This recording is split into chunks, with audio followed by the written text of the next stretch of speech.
We're going live on YouTube as well. I'm gonna wait for a few people to jump in and then we'll get started. But has anybody else had a power nap? No, not yet, mate. I'm dying.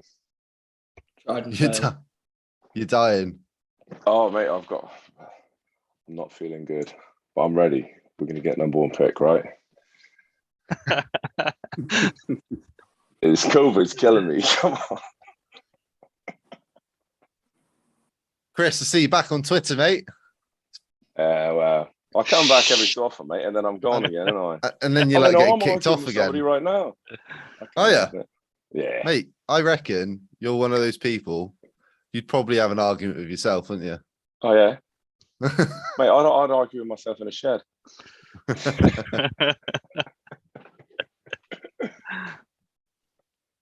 Right then. Barry's in the dark. Barry, you need to pay your bills, mate. Energy crisis. I'm Scottish, mate. We don't pay bills.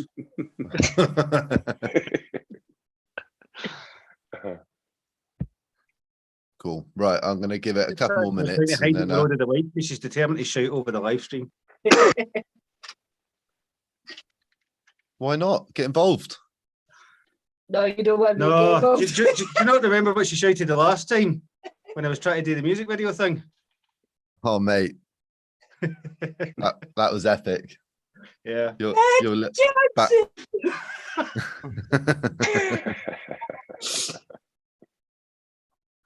Epic. Right, I'm going to give it a couple more minutes and then we'll get started properly. We're going to spend the first 20 minutes, half an hour doing a bit of a live pod. So I'm going to sort of focus on Geraint. I'm doing a pull then. You don't want to do that, mate. Geraint, Gary and Connell and myself. We're going to sort of whiz through a few bits. And then as we get closer to the draft, we'll sort of leave it a bit more open for you guys. If you want to send us in some questions, if you want to get stuck in on the debate as well, we can do that as well. But we can just have some beers and have a good time. That's what we're here for. What's up, Drummy? How you doing, mate? Yeah, I'm all right, mate. You? Good to see you. Good to see you, pal. That's the man with the epic beard. Yeah. It's the Scottish blood. Good stuff. That's why I can't grow facial hair then. You've got to come from Ibrox if you want the hair. Is that what it is? Good man, even better. Is that what it is? Yeah, so I don't know if Mikey mentioned, but essentially we looked and it said that draft was starting at midnight. Turns out it's 1 o'clock. Yep. So we're going to have to do a little bit more filling. It's not a problem because we can talk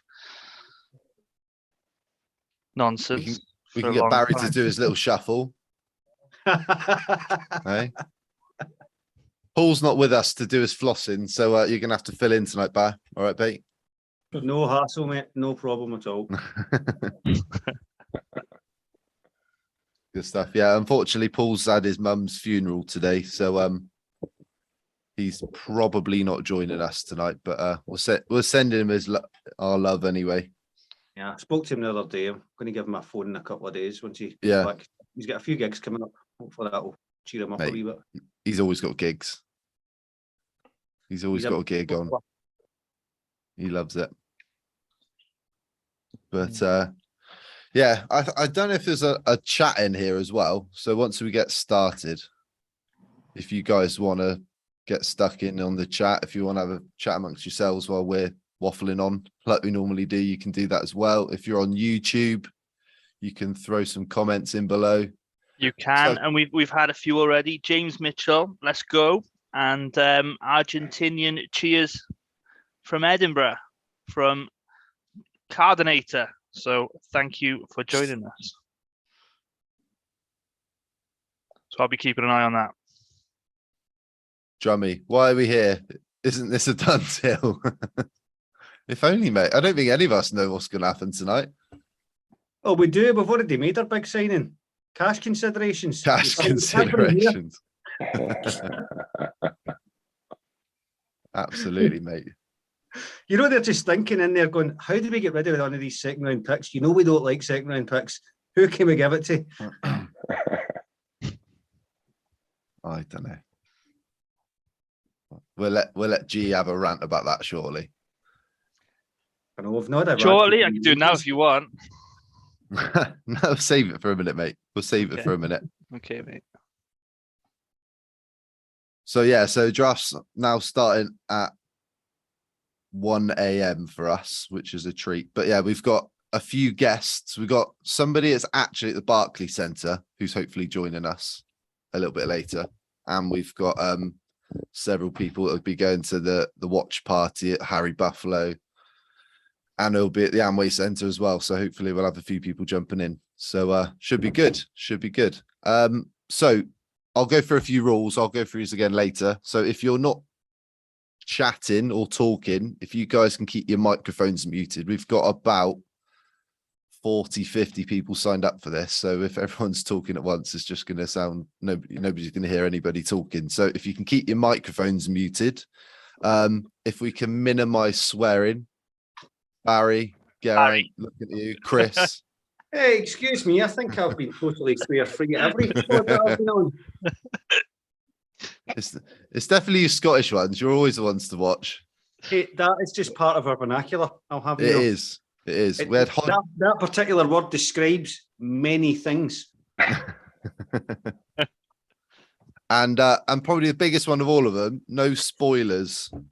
So I'm going to leave it up to Gary, Connell and me that if there's anything that sort of gets announced that's really needs talking about, we'll try and talk about it first.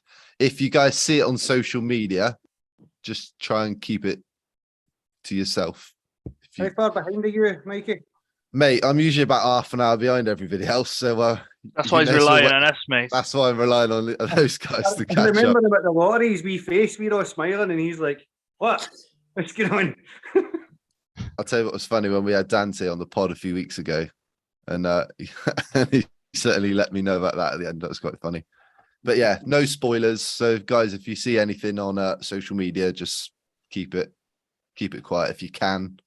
There's going to be a lag in everybody watching it. That's the downfall of watching it all on Zoom and being online, but it'll be good. It'll be good.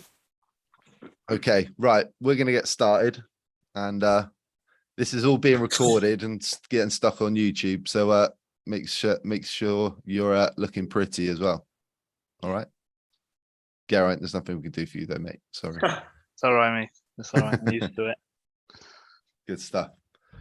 Well, what's up, Magic fans? I'm Mikey, and welcome to this year's NBA Draft Watch Party for Orlando Magic UK. As always, with all these sorts of things, and joined by Geraint, my friend from the Valleys. Hello, boy. How's it going, son? You all right? You good? Yeah. You good? This is what it's all been leading to, isn't it? It is. How are you feeling? A little bit apprehensive. I just want us to make the right pick. Yeah, as you probably know, if you've been listening to the podcast, I'm very much Team Jabari. I'm sure there's not a wrong pick amongst those three. And if we can rinse the Houston Rockets or the Oklahoma City Thunder, that'd be great. But I am in the Jabari camp at the moment. But that could change. That could change. It changes by the minute. It does, mate. It does, mate. You good?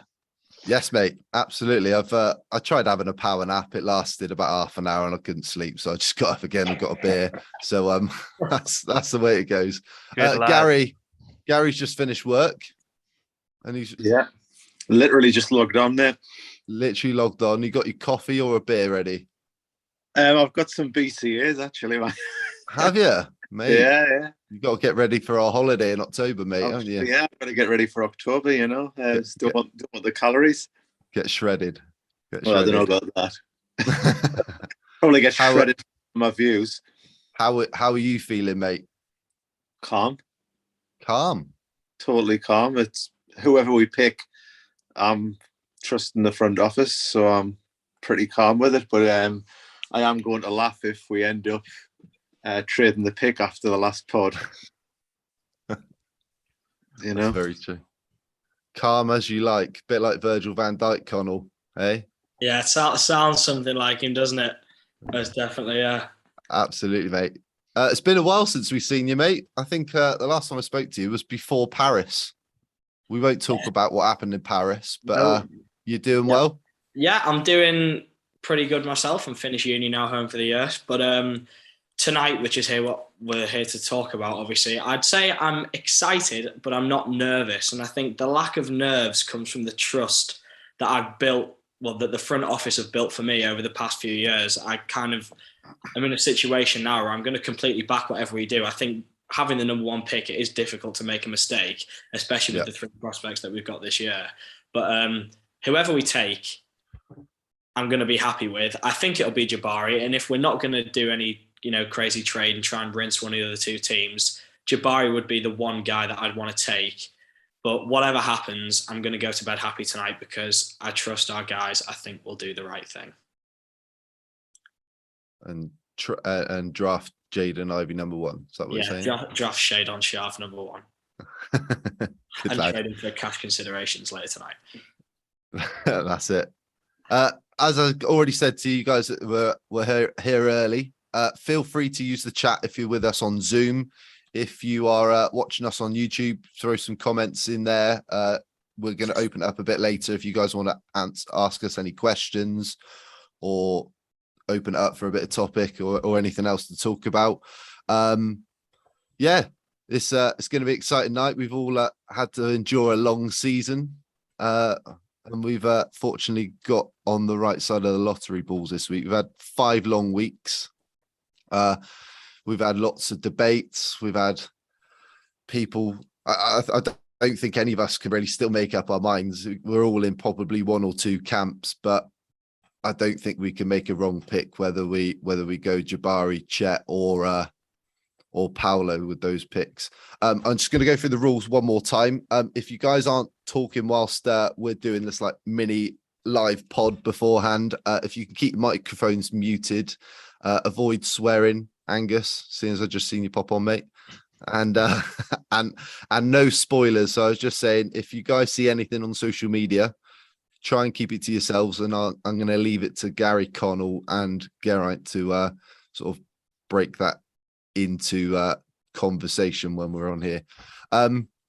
Before we carry on, I just want to thank you guys really for your support of the podcast and everything we've all been doing.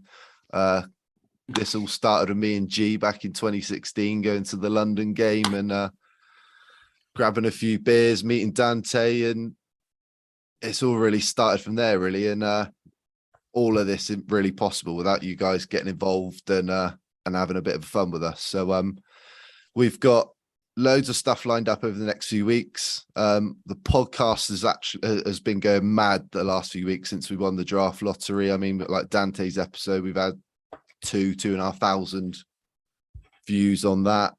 We had Hodgie on Friday. That adds some good views and work and good feedback.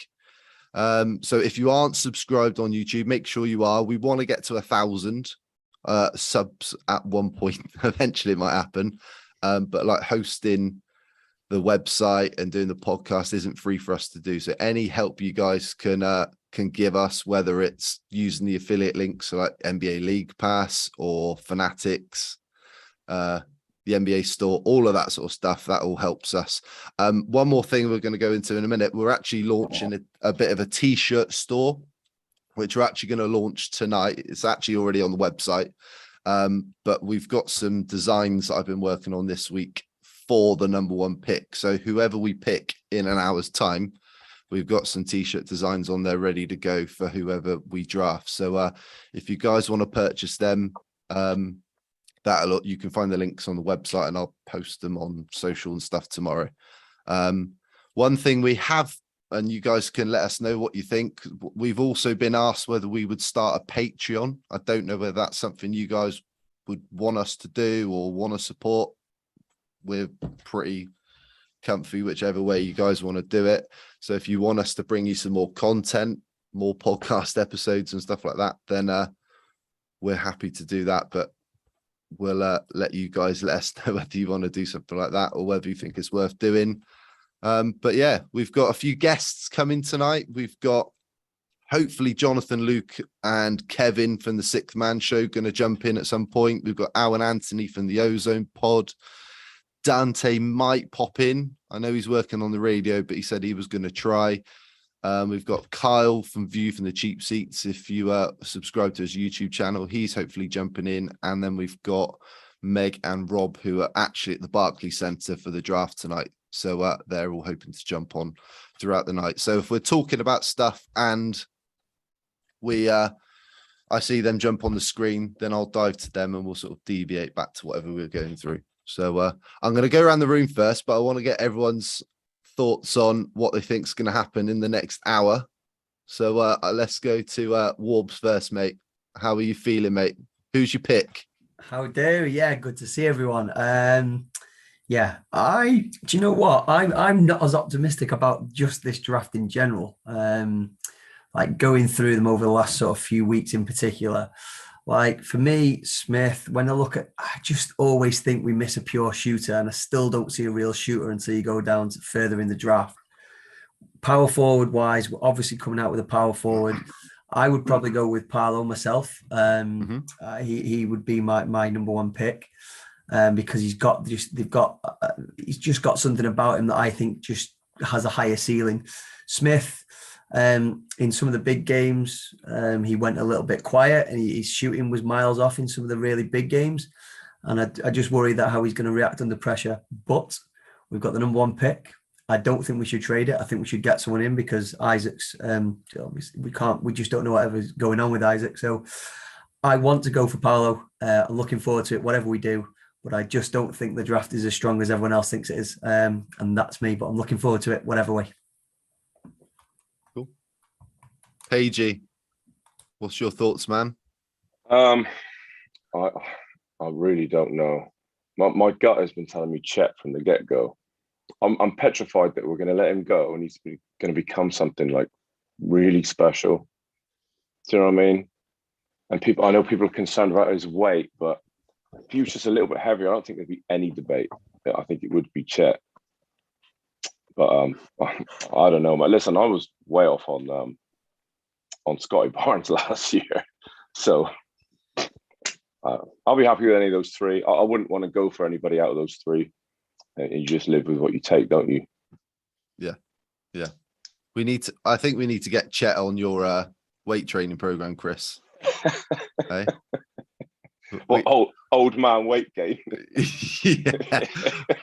We've seen the old the memes and stuff that Jeff Weltgold come out with you. That was quite funny. Did you see what Chris had on the weekend? No. With his fancy dress. It was rather impressive. Yeah, mate, I was up in your neck of the woods. I was up in Somerset. Fair play, man. Dressed as Hulk Hogan. Hulk Hogan. He's the man, right? The thing is with Chet, and I don't know how everyone else feels with this, but like we've talked, like everyone's debated about Chet's frame and his physique and everything else, and like I talked about this a bit more into depth on the podcast with my like personal training, strength and conditioning background, and why I'm concerned about how he can put on weight and all that sort of stuff. But like the nagging thought that goes through my head is, if we take him, I just have this feeling like we're just waiting for that next big injury that we've seen JI have to deal with. And I just don't know if I can keep going through that. I'd rather just go for that slightly safer pick with somebody like Jabari or Paolo, just knowing that injuries can happen to any player. Like we all know that, but I don't know. That is just a nagging thought that's going through my head, but just another project. For me, Chet's another big project. Let's wait 2 or 3 years. Next year is going to be great. Next year is going to be great. Just my opinion. Yeah, absolutely. Let's go to Angus. We haven't heard from Angus yet, mate. How are you, buddy? Okay, Mikey. Can you hear me okay? No, sorry, mate. No, I'm just winding you up. There's nothing unusual with that. You're concerned that way, is there? How are you feeling about the draft, mate? It's one of these things. I've been Jabari just about right through it. Never really changed my mind. Chet's frame, as everybody keeps saying, scares the life out of me. Yeah. Now, if I was drafting him into a team in the west of Scotland, we could fill him full of pies and we would have him up to a great weight in no time whatsoever. But he looks as if he could get blown over in a slight wind. It's just, I mean, he could be the greatest player in the world, but as you said there with Jonathan Isaac, you're that afraid of the knees collapsing or the shins going or the ankles going. Paulo, the defence scares me.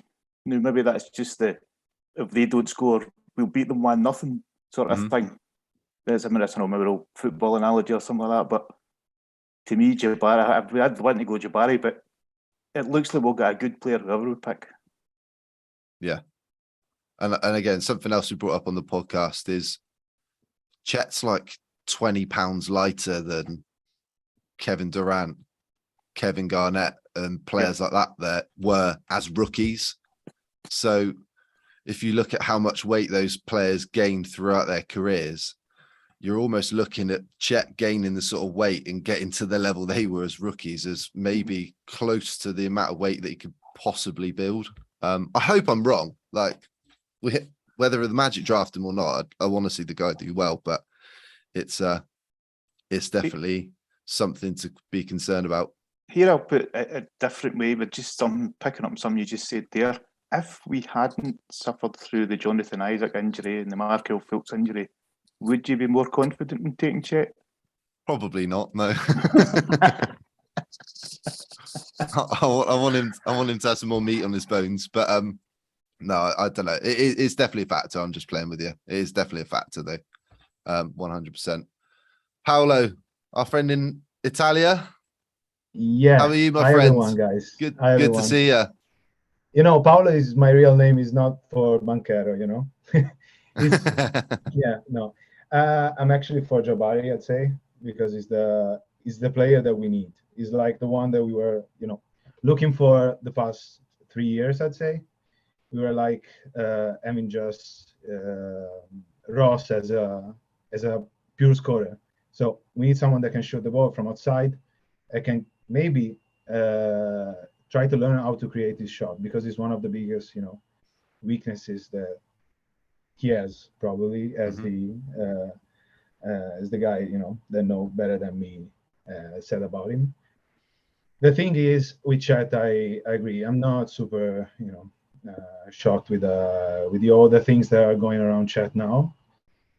So we'll see. I will not be, super sad if we also choose Chet, but I prefer the other two, Jabari first and then Paolo, of course. I mean, it's also something like, for our national team would be even better to have a player that is playing for the Magic, especially for me, a player that is playing for the Magic and for my, national team would be actually pretty fun.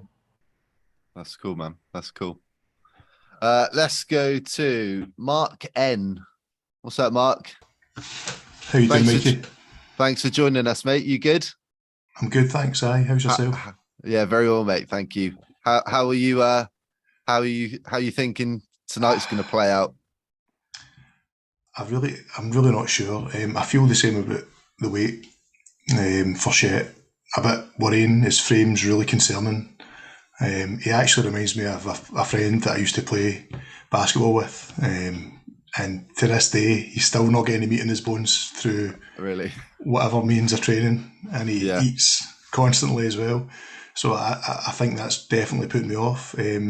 Part of me feels like Paulo, because he's going to offer more on offense and he's creative, create his own shot, good at creating for others. But obviously his D's not great. To be honest, I've only watched 3 to 4 games of each of the players, and I would say that I think my guts tell me to take Paulo. My guts tell me to take Paulo, hoping that defensively he can put it together. You never know. You never know. Let's go to Carl. How you doing, mate? Hello, how's it going? Can you hear me all right? Yes, mate. Thanks for joining us, buddy. How's it going? Nice to meet you. How's the nerves? Are you excited? Excited, really. It's not Yeah? not every day you get #1 pick, right? So it's all good. But I think I'm hoping for Jabari, I'd say.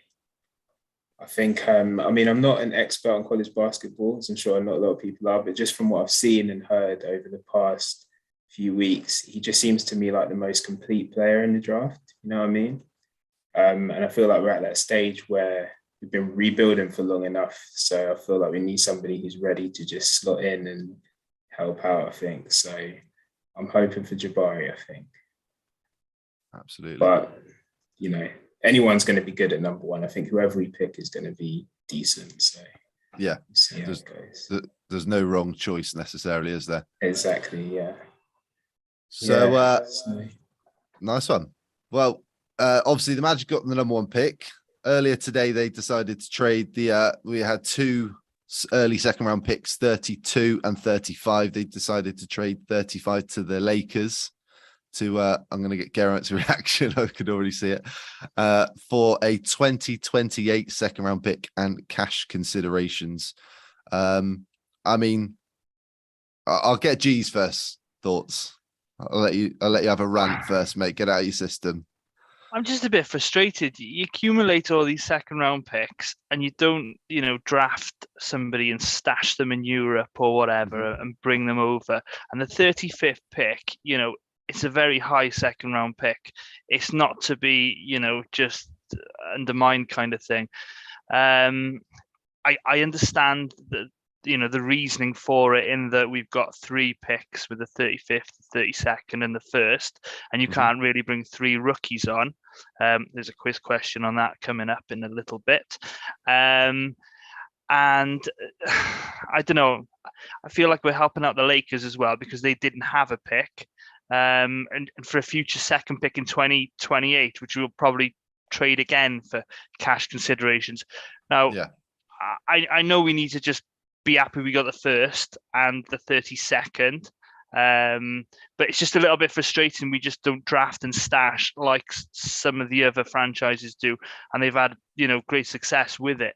So bit frustrating, but like everybody said, we trust the front office. So yeah, it's one of those. Yeah. What do you think, mate? Before I get your reaction, we have got Meg joining us from the Barclays Centre. It's still connecting to your audio, Meg, for some reason, but I can see her waving. Can you try and reconnect, Meg? Can you hear us okay? I think she's just waving at us. Yeah, I think she's just waving at us. Give her a second. Give her a second. What do you think of that trade before we... What do I think of the trade? I mean, I don't know. Like you said, we weren't going to go into this season with 3 rookies. No. Like I already put in our group earlier. Like we've already got 10 players on this roster, which doesn't include Terrence Ross, re-signing Mo Bamba, re-signing Gary Harris. I'm missing one other player, but basically we've essentially only got 1 roster spot available, whether you use that for the second round pick or you bring in another vet. There isn't much movement there.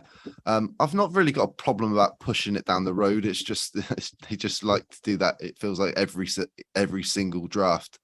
They haven't really used second round picks to the best of their ability since they've been here. I mean, Wes Iwundu was a good pick. Outside of that, we haven't really got a lot from the second round picks for me.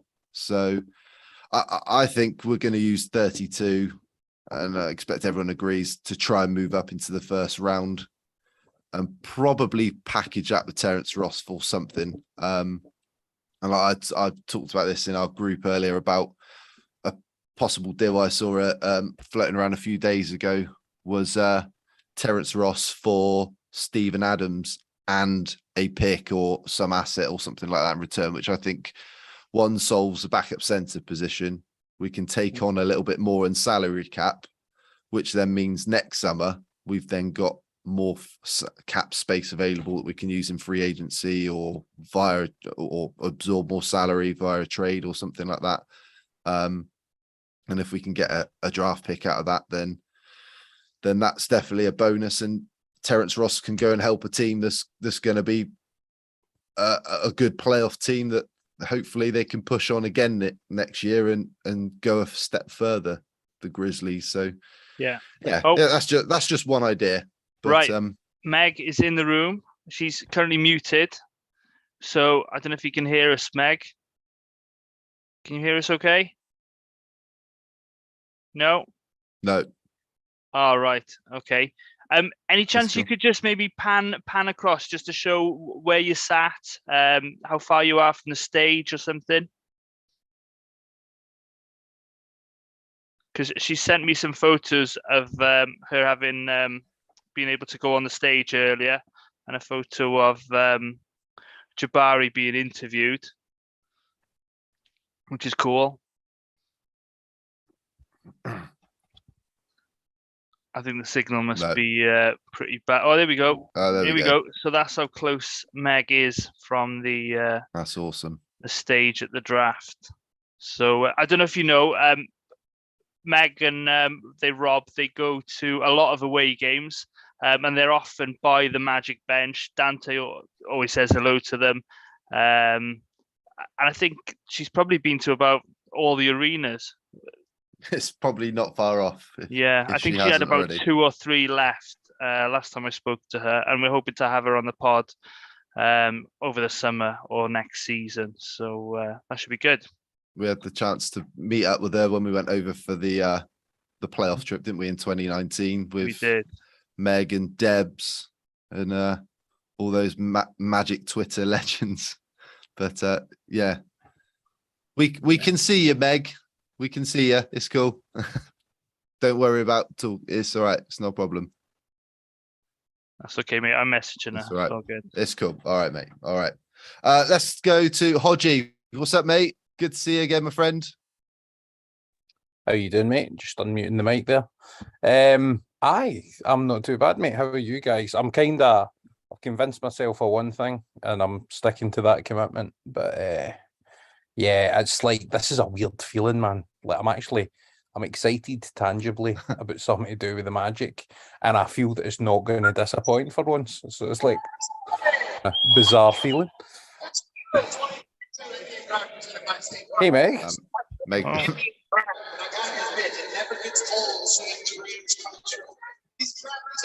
What a seat that is, by the way. That's not bad, is it? That's not bad at all.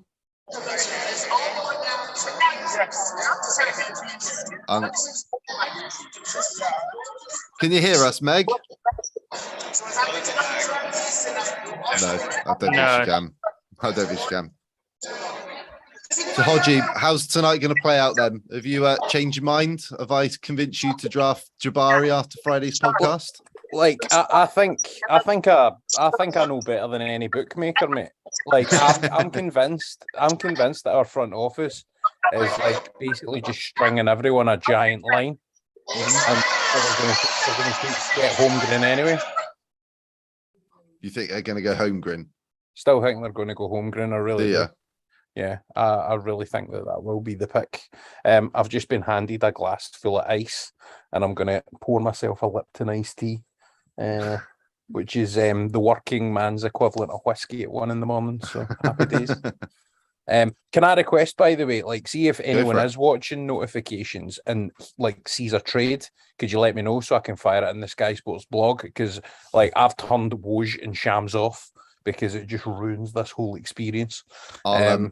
I'll let Gary O'Connell or G fire those into you, because I've said to everybody if they can keep spoilers to a minimum, if we can.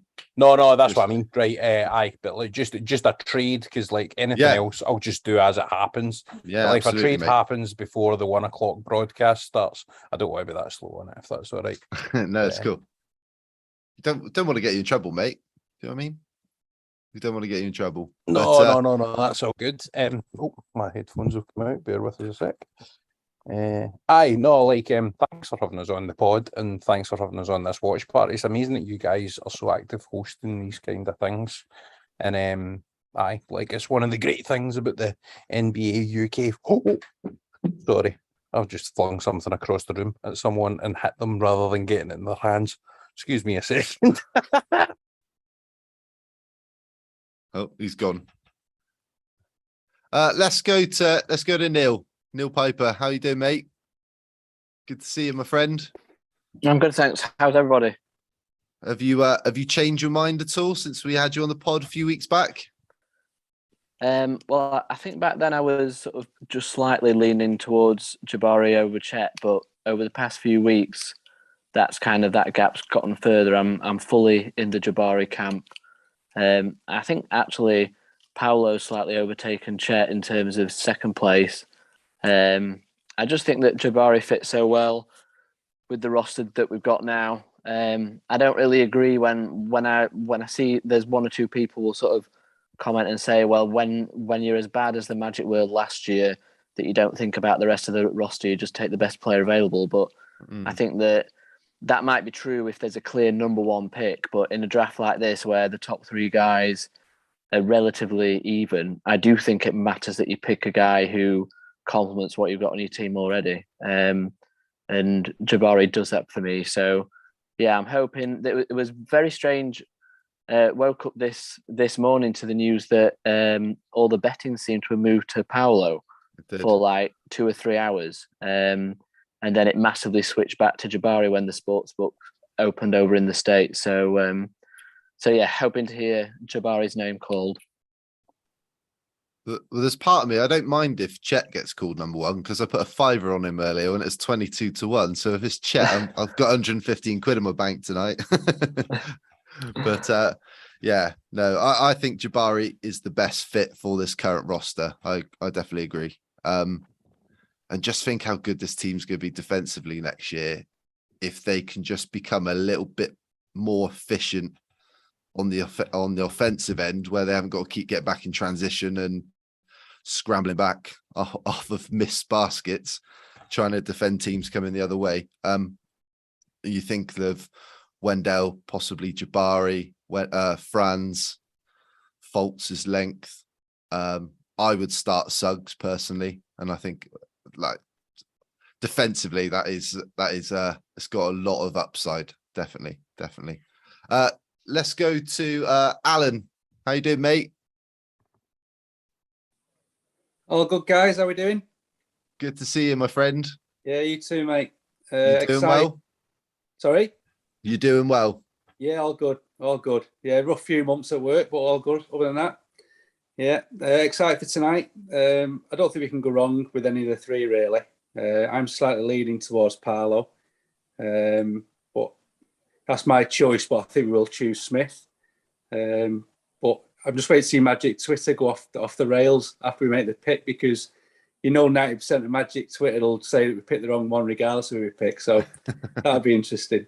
But no, it's exciting. It's nice to have so much to look forward to, following the Magic for obviously a long time. So my fourth number one draft pick this. So looking forward to it.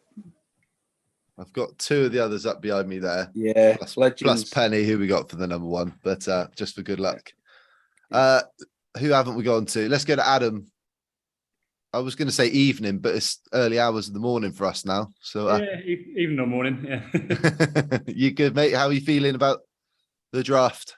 Yeah, not too. I mean, pretty positive around it. I think, as you say, just as much anything, just having the number one pick will get us a bit of attention. I think it's been frustrating for a while when you go and see everyone else get televised, and it's been really notable when you get the national pundits trying to think of something to say about the Magic, and it's just absolutely evident they just haven't watched us. So I think actually whoever we get getting a bit of attention, seeing us on a few nationally televised shows will make people realise about Franz, people realise about Suggs, people realise about Fultz.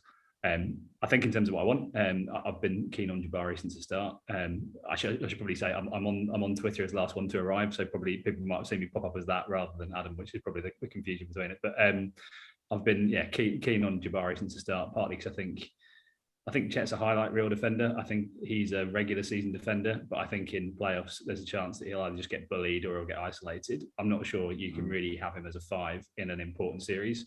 And even though we're a long way from playoffs now, that's got to be what you're building towards. You've got to be building and aspiring towards how you'll be in playoffs.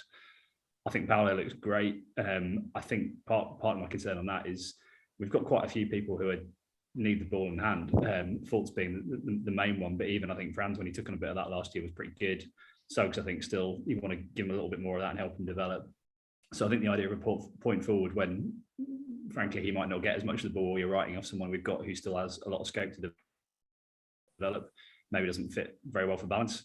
While if I see someone like Jabari, we're massively missing shooting. I think he fits in with the defensive ethos of the team, and I think he'd slot in straight away and really make a bit of an impact. Yeah, I like it. I'm very close to muting Woj. He's just tweeted. I thought you had. Hey, no, I hadn't. But is this about to be a spoiler, Mikey? Because that's the thing. Also, I just wanted to say, Adam, big fan of your work on Twitter, mate. If anybody wants to announce themselves as their Twitter handle, just in case I don't know who they are, that'd be cool. Yeah, absolutely.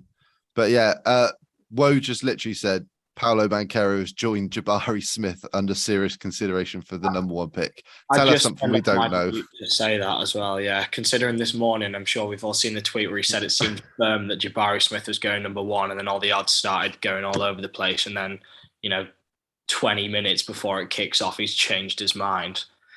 Brilliant. I mean, he might just be. I guess he only said it on TV, so he might just be saying it to kind of give a bit of controversy to talk about, but it just proves that the Magic smokescreen is a real thing, and no one has a clue what's going on, which is what makes the draft more exciting. I think that we won't know for another 20 minutes, and we'll still have no clue. Even once our pick's done, we could still trade it, whoever we select.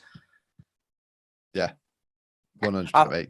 But by the way, we said this in the pod, lads, like about the trust that we had in this front office, and I think the fact that they have been able to have such a veil and a smoke screen over this, and honestly, I still think the pick is Chet. I think they're just dangling a line for everyone, and yeah, like I think the fact that they're able to manage this situation so sensitively, and Jeff Weltman said in his interview that he's so proud of the fact that the organisation's buttoned up, and like that's something he takes real pride in, and I think that for us is something that's really reassuring, especially when you think of eras in the past where it seemed like the Magic were kind of a plaything for other teams in many ways, like in terms of the way that we would get manipulated and finessed. That no longer seems to happen now, and that's something that again I think we can be really pleased about as an organisation. What do you, Hodgie? Why do you think Chet is absolutely the #1 pick in this draft? My opinion, as in why I like him, or why I think it's going to happen. Why I think it's going to happen is just a weird feeling I've got, right? And why I think he's the #1 pick is, I think I said it in the pod. He's a duocorn, like he's a unicorn with an extra trick. I honestly think if I think of I always think with the #1 pick, you've got to think of maximum ceiling. Chet Holmgren, if he fulfills his potential, I think is the maximum ceiling, because he can do a real lot right now, and I think the repertoire that he could develop, if he was to fill out his arsenal on both ends of the floor, would be transformative for any team. And I think of all the talents in what most people would say is a fairly weak draft compared to some of the years gone by, definitely recent years, last year, think of like 2018 or whatever.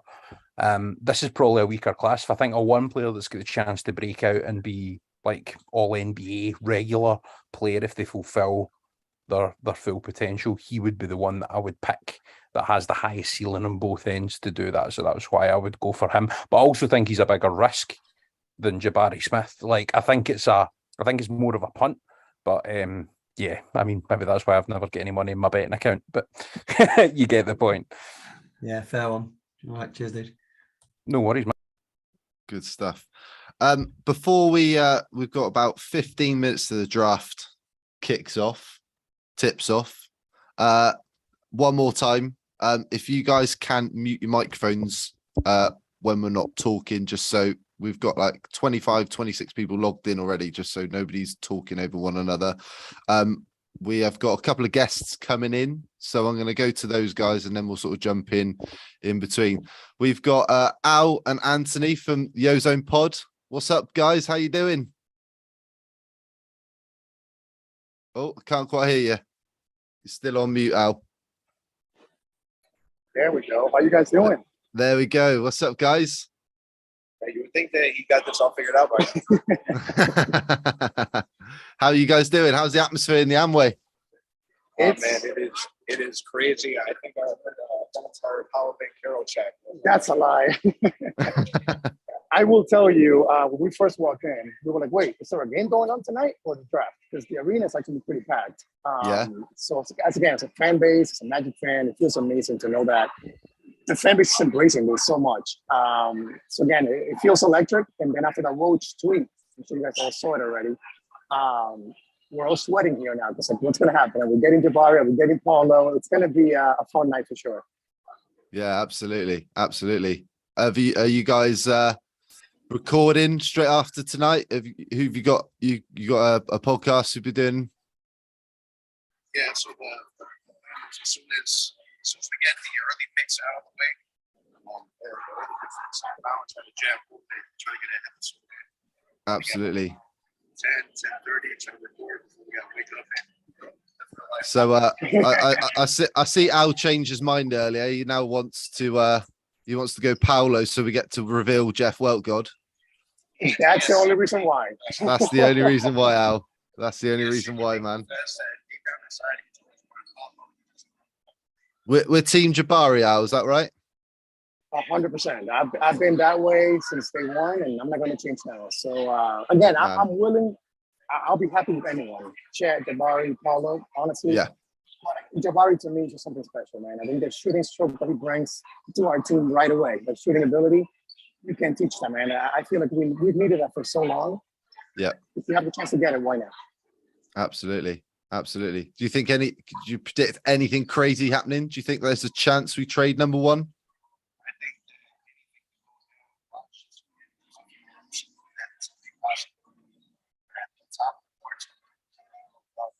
We had concerns earlier today.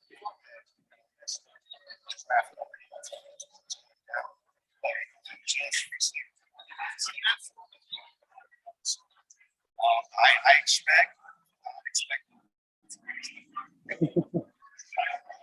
Anthony, I'm gonna have to ask you to say that again, my friend, because we couldn't quite hear you. It was breaking up a little bit. Could you hold your mic a bit closer to your mouth? I don't know if that's going to help. He's on mute. Is he still on mute? You're still on mute, mate. My friend. Come on, Anthony. Gotta figure this out. Come on. Yeah, figure it out. There you go. You would think by now I'd figured out how to work this thing. But yeah, I'm not sure if you heard the part, but Watch had tweeted just a few moments ago that there's a big possibility that the top of the draft may get completely blown up. The concern or the little bit of a disappointment was from this morning when we got the tweet from Watch saying that the top three was kind of already set in stone, and we knew that Jabari was going to Magic, Chet, OKC, Paulo going to Houston. But now it honestly feels like anything could possibly happen. So it's exciting for sure. Absolutely. How many do you reckon's in the Amway tonight? What was that? How many people's in the Amway Center tonight? Is it a full house? Yeah, it feels like a game. We were here last year for the draft, and it was literally 75% less of the people that's here today. So everyone's definitely excited about having the number one pick. The Amway is filled as if it was an actual game. Awesome, man. Awesome. Well, we're going to let you guys go. Enjoy the night. Thanks for just jumping on and quickly saying hello. We're actually doing a collab episode. Is it the end of July, guys? We've got booked in. It is. So Paul, Geraint and me will be on the Ozone podcast at the end of July. So we'll be doing a collab episode. We'll be over in October. So hopefully we can catch a game, grab a few games together, and we'll grab some beers and watch the Magic get back into the playoffs next year. Sounds good. First round on me. Absolutely, man. Absolutely. All right, guys. You guys have a good night. Thank you. You too. Go Magic. And I'm going to go to Kyle, who's also in the Amway Center, our friend from View from the Cheap Seats, the awesome YouTube channel. Everybody. You can hear him this time. Kyle, Right. can you do me a favor? Could you just flip your phone one way and then back again? There you go. I can see it now. That's the man. Can you hear me though? Yeah, absolutely. Absolutely. How's the atmosphere? It's good. I'll give you a view here if I can flip this around and not hang up on you. That is a full house. Just a lower level, but it is electric. Stuff was down there earlier. Yep. So, very Looks exciting. like- Absolutely. Are you we were messaging backwards and forwards earlier. Are you still Banquero? Is that your guy? I think the feel is that it's probably Jabari. Yeah. I mean, I don't know. You know, the funny thing, they have like upgrades tonight that you can pay for here. So I paid $50 and I did a locker room tour. Okay. How was that? I'll have it on I'll have it up on the channel over the next couple of days. Absolutely amazing. They took me through like their workout facilities, the practice court, the actual lockers. There's players milling around. It's very active. There's a lot of players in the house. That's really cool. That's really cool. Good man. Super, super cool. It's electric, you know. And now we'll see if they can build on things. Hopefully they don't trade away the pick. You know, I started getting a little nervous on the way here that maybe, you know, KD and Kyrie won out in Brooklyn. You know, I'd love to have superstars, but not over the hill superstars. Absolutely. Are you is this getting you amped up to get your season ticket back again? No. I will I'll wait for a couple of years maybe. I have a feeling, you know, it's not like you're gonna plug in a #1 pick and you're gonna go straight to the top, right? Like there's a rebuild in progress here. So I'd give it like another 2-3 years before they potentially will be competing. Awesome. Absolutely. Yeah, I agree. Kyle, we're gonna let you go because it's a bit loud and we want you to it's all right. It's cool. And we want you to enjoy the night, mate, and soak it all up. When you post your video, we'll link it in on our socials and stuff tomorrow. So everybody can watch your vlogs of going to the draft tonight. Thanks for joining us, mate. Enjoy the night. Thank you, guys. And we'll catch up soon. Nice one. Cheers, mate. Who haven't I spoken to yet? Let's go to Callum. What's up, mate? Been waiting patiently. Hello, you all right? Good, mate. How are you feeling? All right, to be fair, pretty relaxed. Happy with any outcome tonight, so quite easy, yeah. Any outcome? What, cash considerations? Well, maybe not that, but any of the top 3, pretty happy with, yeah. Good man. Good man. Who else haven't we gone to? Let's go to Carl. Hey. There he goes. How you doing, mate? Who are we picking? Hopefully Jabari. I think one of the things people forget about when they compare Chet and Jabari's more than a year younger than Chet. Yeah. Yeah. And that really is a bit of a red flag that he's a year older and he's still that skinny. But I was listening to one of John Hollinger's podcasts, and one of the things he actually said, I think he said people are getting worked up about the wrong reasons about Chet, because actually him being so skinny is going to put a lot less strain on his body. I just don't see him as a center. I mean, who's he going to post up? You know, could you imagine him against Embiid or Jokic? I just can't see him doing it. And I mean, I'm still worried. I'm not convinced Carter's a center. I mean, he didn't play much center last year, so I'm not really convinced that that's all sorted out. I can't see. I'm not sure if Bamba's coming back. Doubt Lopez is coming back. We haven't even talked about Bamba. I know free agency's a little bit around the corner, but how's everyone feeling about Mo coming back? I don't think he's coming back, and I think we need a veteran backup centre for me personally, if we're going to compete at a better level next season. I think it depends on how much we can get him for. If you get him on a cheap deal, yeah. I still like him. I still think there's something there with him. And I know I'm the minority on that. The reason I'm sort of so keen on Jabari is he can shoot, and we are so poor with our shooting. We might have the greatest defense, but if we can't put the ball in the basket, I mean, how are we going to win games? Last season we only had 3 above league average shooters, and none of them are guaranteed to be on the roster next season. Jabari's is miles ahead the best shooter out of the 3, so that's why I'm actually so tempted by if us keeping our second round pick, because Jaden Hardy has just plummeted, and although he had a really dreadful shooting in the G League, his free throw percentage is still pretty good, and actually that's a better indication usually of if you're going to be a good 3-point shooter than actually your 3-point percentages in college or the G League. So I still think there's something there with him, and if you get him on a non-guaranteed second round contract, maybe. You never know. You never know.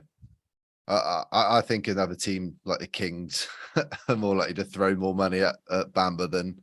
I don't know. There's part of me that feels like, are we giving up on him too early? I mean, the kid's still what, 23, 24? But I just feel like he probably needs a change of scenery a little bit, and some fresh coaching and fresh players around him. Yeah, that's for me. I'm gonna go to Josh. We've got time for a couple more before the draft. I'm going to be taking my headphones off before I go to Josh. So I'm going to be watching the draft. You guys know from the podcast, I'm like 30 seconds behind most of you. So I'm going to do that so I can actually enjoy it. And then guys, feel free to jump in and out and discuss the picks and stuff as they come in. But Josh, how are we feeling? Last minute nerves? Sorry, let me mute this. No, not really. I'm happy with the other 3, to be honest. I'm not concerned. I am concerned about Chet's frame in terms of injury, but in terms of matchups, he's not going to be guarding the 5. We've got Wendell Carter for that. We've got Jonathan Isaac for that. Yeah. So if you're banking on Shea Holmgren's ceiling, I think he's not a bad pick. Jabari helps the team the most, and I think he is the number 1 prospect. And then Paolo, I'm concerned, did it work out or not? If it didn't work out, then no, because that shows 1 or 2 things for me. Maybe he's got a big ego. I don't want to work out for the Orlando Magic. And 2, maybe he's a bit of an idiot because the number 1 pick gets an extra $2 million a year, don't they? So, and it's probably not true, but I'm thinking Jabari or Shet. But either way, I'm happy. I'd maybe like to see us gamble and trade down just to see, the Twitter fume. That'd be quite fun. But if you pick one of the 3, you can't go wrong, I don't think. Yeah, I agree. Well, I'm just getting the pictures of them all stood on stage. You guys probably saw that about 5 minutes ago. Yeah, about a minute ago, mate. I know I'd be behind. Let's go to Tom. Tom, how you doing, mate? Good to meet you. Oh, hi guys. Hi everyone. Thanks for joining us, mate. What's your last minute thoughts? To be honest, I've been Jabari all the way. All 3 for me have got obviously high ceilings, but it's the negatives on them which I've gone by. It's the motor. I've heard a lot that Paolo Banchero has a problem. We've spent the last 4 years with a player that's had a problem with his motor. Mm-hmm. Chet is obviously the frame, and our injury record over the last few years, we all know, is terrible. So it worries me. But the downside to Jabari is he's got a bit of a loose handle, and it doesn't worry me at all, really. And he's a pure shooter, and the defensive capabilities of him just really impresses me all the time from what I've seen. And he fits well into our defensive sort of mindset really, really well. So it's Jabari for me. But in Weltman we trust. I think it's going to be the way. So any of the 3, if they pick someone else, they've obviously seen something we haven't. Yeah, I agree. I can't remember if Josh just said it about Wendell, whether he's a long-term 5 or not. For me, if we didn't have Wendell, I'd probably go Chet. I feel like because Wendell's there, Franz is already a lot for playing the 3, really. Jabari's that natural fit with the 2 of them, or it certainly feels that way at the moment. Let's go to Liam. What's up, mate? Hey, mate, you all right? How you doing? Who's your pick, good. buddy? I've been Jabari all the way. I think I swayed towards Chet near the lottery actually, but I think it's already been said. He's just the safer pick, and I know safe isn't always good. You like to go with high upside, but I think Chet could go either way. He could be a bust, or he could be the best player. It's whether you want to take that risk or not. Yeah. And I know you don't draft for fit, but he just does fit better than the other 2, in my opinion. Yeah, I agree. We've just had a new Woj tweet on top of the previous Woj tweet where instead of kind of speculating over whether it would be Paolo, he's now named Paolo as the front runner for the number 1 overall pick. So that's a real change of tune since earlier in the day. But the way things are going, I wouldn't be surprised if Chet is the looming number 1 pick in about 5 minutes. So not that this means anything, but we said I'd do some updates if I saw anything. So he reckons it's Paolo. That's just Woj. I've not seen anyone else say it, but I mean, we know he's normally reliable. But then again, we're dealing with the Magic front office, so no one knows anything. Well, if you see the tweet where it says, how does he word it? The Magic are leaning towards, so there's a certain way he words it, isn't it, every year? Yeah. Or it's expected that he's going to, yeah. Well, we've got looming front runner are the words he's used 6 minutes ago. Is that still a guess, though, isn't it? Don't you think it's still a guess? It's slightly more solid than what he tweeted maybe 20 minutes ago, but I think he's putting his neck on the line if he says Paolo will be the number 1 pick, and then Weltman makes him look like an absolute fool. So I think he daren't guess. All right, we got. I was just saying, if he is, like you said earlier about trading, right? He's probably going to get to the point that you could be number 1. You could pick him, and then suddenly 5 minutes later, we'll find out that we end up with Jabari or something anyway, because we've done a deal with Rockets. I mean, it's that wouldn't surprise me. I love the fact that we managed to con Woj. It's genuinely, he knows everything in advance, but he doesn't know the magic. Great. Yeah. That would be an ideal scenario for me. Let's go to Sean. Evening, buddy. Hi there, how's it going? Can you hear me? Thanks for joining us, mate. Yeah, absolutely. Yeah, no, I'm pretty excited for it. I think pretty much my thoughts have been said by everyone else. I put it in the chat earlier. I feel like in other years, other drafts, I might have been more on Chet and I'd be willing to take a gamble. But I feel with how poor the Magic have been for so long and our injury record, that this isn't the time to take a gamble. And I'd rather go for something a bit safer. And I'd be happy with either Paolo or Jabari. So that's where I am. That's the way you're leaning. Yeah. I think I've done pretty well to get around everyone. The only one that I can't see I've gone to, I've got Dan. I'll go to Dan and then I'll go to Jacob afterwards. Right, Dan, what's up, mate? It's been a while, my friend. You okay, guys? Yes, mate. Good to see you. Yeah, you too. Yeah, I'm Jabari, but to be honest with you, I'd take Paolo as well, or Chet, to be honest. But I'm not sold on Chet's sort of body and frame and everything. That's what worries me about it, really. I think Paolo is probably the most NBA ready, potentially, but Jabari for me, I think, is the one. He is the one. Jacob, is he the one for you?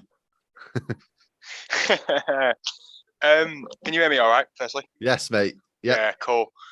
Sorry, I was just watching Adam Silver walk onto the stage. So in terms of my one, I'm torn between Jabari and Chet.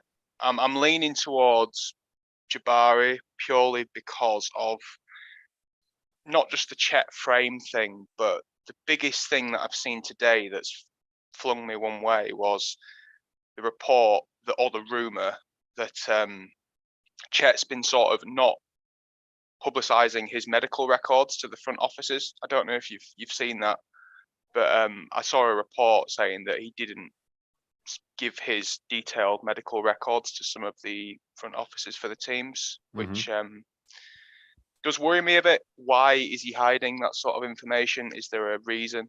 There may not be, but it just seems fishy to me. So I'm all Jabari. I've never really sort of thought about Paolo as a number one pick, to be honest, based on what we've got at the forward spot. Might be wrong with the ascension of Franz. I just feel like where can Paolo fit in our forward line? But that's to be seen. I trust the front office. I've said that a few times now. Whoever they pick number one, I completely back them with whatever. But yeah, that's my opinion on it. Good man. Good man. Well, Adam Silver's doing his little speech. I'm going to leave it open. There's 25, 30 of us in the room at the moment. So I'm going to say whoever sees Adam Silver walk out on stage first, say, and we can all take our headphones off and enjoy the pick and then come back in and enjoy it. So otherwise, if you wait for me, you'll already know who it is. So G, final thoughts, mate? I don't know. I want That's Jabari. not really what I wanted, mate. Well, I want Jabari. I'm a little concerned now. We get Paolo. It won't be a bad pick, but I was very much team Jabari. So yeah, like you said, Adam Silver's speaking on the stage at the moment. He hasn't given us the 5-minute warning. Not that we haven't had 5 weeks to decide. So, but I do have a quiz if we do need to sort of pad for a little there bit. you go. Then you can fill 5 minutes in for the draft being Well, announced. I'll read off a couple of questions until we see Mr. Silver come back, and then we'll know. He's just said that we're on the clock, so our 5 minutes are upon us. There we go. Right then. So anybody can jump in whenever you want. Fastest finger first, however you want to do it. So the first question is all to do with the NBA draft. I do have a magic who am I? I've got about 6 of them actually. So the first question is, please can you tell me for the NBA draft history, which school has the most first round draft choices? Duke.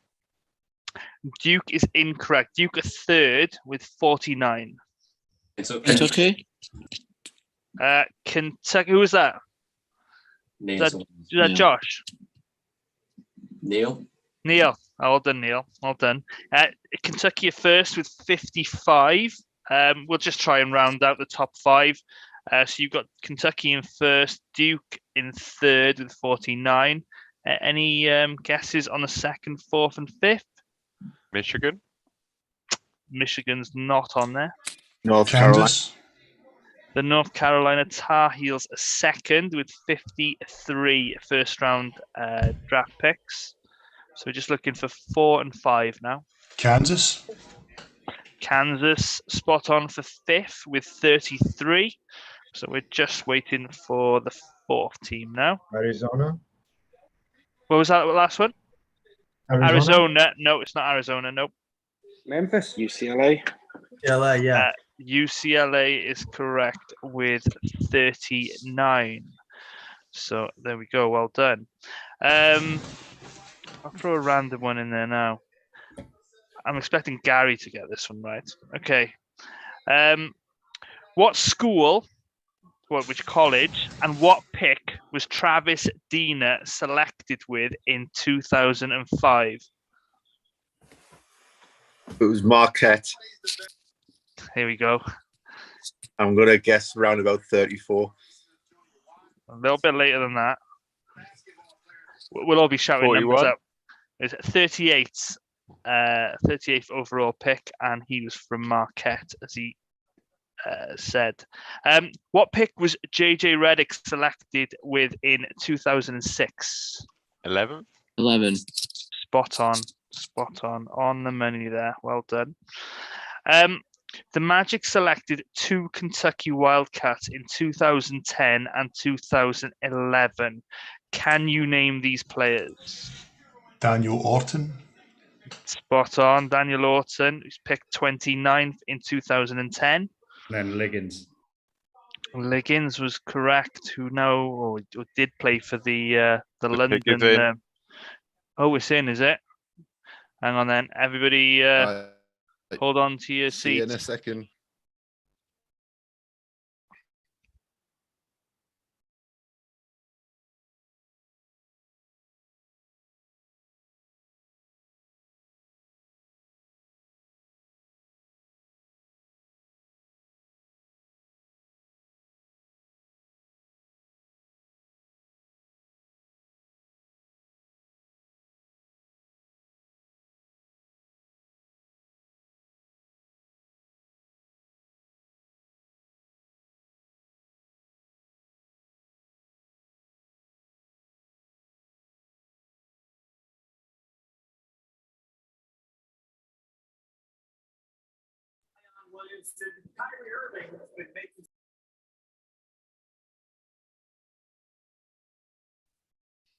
Have you seen it? Seen it. Seen it. Seen it.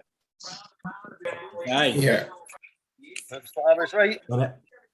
Seen it. And most importantly, is Mikey seen it? No, Mikey's still watching.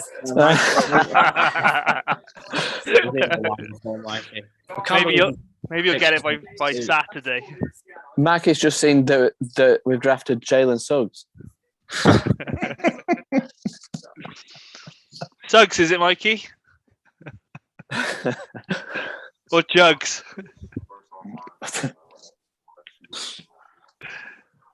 There you go. Bankero. We're trading it. We're trading back, aren't we? We're trading back to 3, aren't we? I reckon. Yes. Thought that. What we getting out of Houston then? No, sure, mate. But that was one thing that I didn't expect to happen. I'll admit. I thought it was going to be either one or the other two, but this could get absolutely crazy now. By the way, right? I think 100% we're trading, but I don't see it. I'd be shocked if we hold with Banchero now. I'd be shocked. Again, trust the front office, but I would be shocked.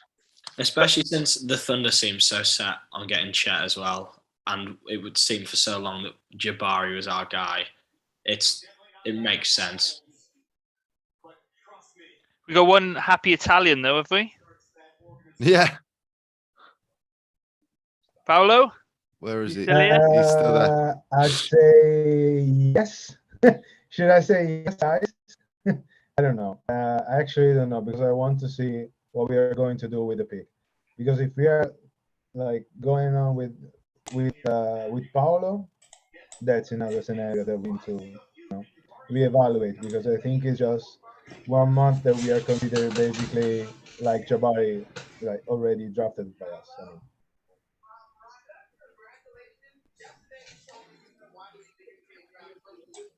That workout nonsense was obviously a bluff then, wasn't it? Oh, 100%. But it's not the first time that we've drafted players who never worked out for us, because we didn't work out Jalen Suggs last year either, did we? No, we didn't. I think there was an Instagram post earlier, and I think Jalen Suggs hinted it would be Paolo, if I'm not mistaken. Gee, I wouldn't have picked him purely because of that suit. I agree. It looks like a purple Christmas tree, doesn't it?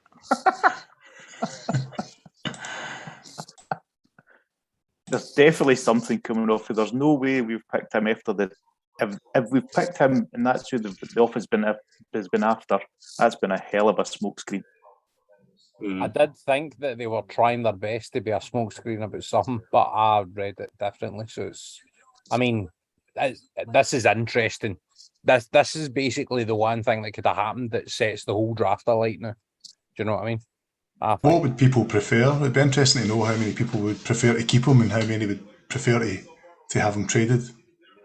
I would keep him. Honestly, he would have been my number one pick. I like him. I agree with what you were saying there on the defensive end, but I also think he's a pretty complete player already in terms of what he can offer. And the way the Magic play, we are a defensive team by nature, and he can slot into that as far as I'm concerned.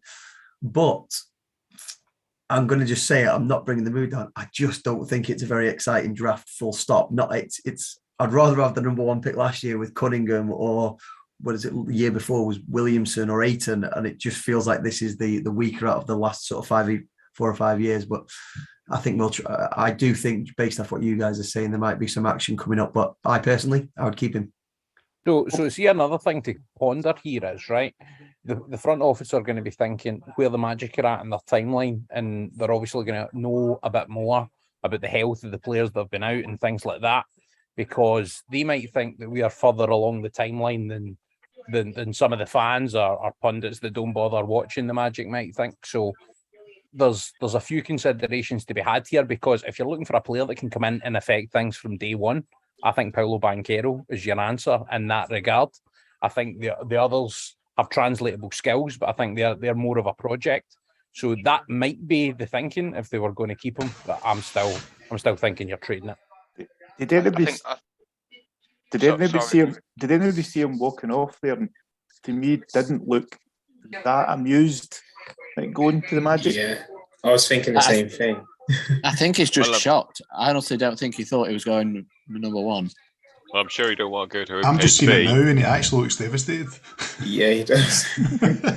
Yeah, Carl's right. He didn't want to go to OKC. He's from Seattle. Here's OKC. OKC's in. 100%. That's his chat. Yeah. I knew that was going to happen. Mikey doesn't yet.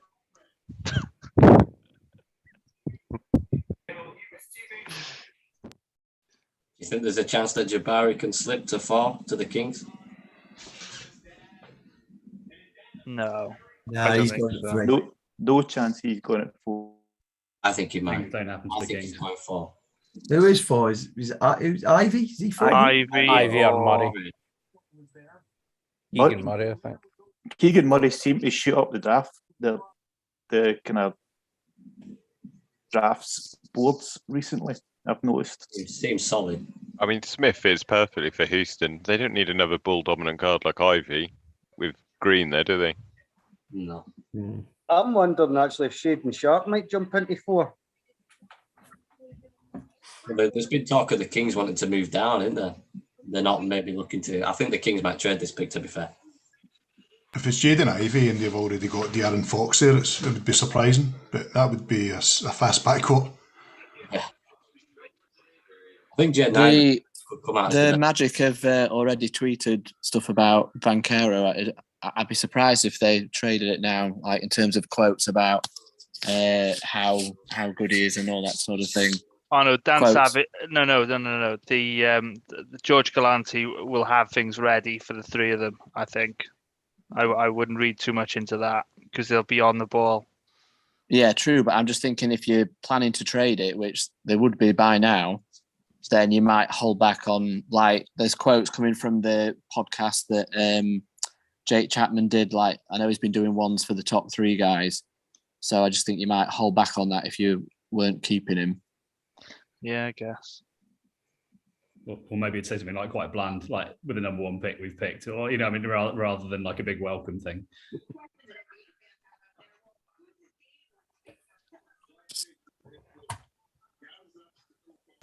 Everyone seems quite jaded about it in here. I think I was quite happy about it, but seeing him walk off like that was it's almost like he wishes the trade was happening and it's not, and that's why he's so disappointed. He had like a look of devastation on his face, but I think that was just the way he was dressed. Probably he just saw himself. It was like a Prince tribute. If we just think though, next season, right? So Ross is going out of the roster. He's going to go and help another team there, probably get into the semi-finals of a playoff conference final. If you think we're going to have Fultz back, we're going to be fully fit. We're going to have Cole Anthony another year older. We're going to have Jalen Suggs if he can start controlling the ball a little bit better. There's some good guards at the back there. We're going to have Jonathan Isaac, the mystery man. Is he going to return? Then you've got Banchero in there. You've got Wendell in there. A couple of good trades. I think we're in a hell of a lot stronger position with Banchero, and I'm quite comfortable with it personally.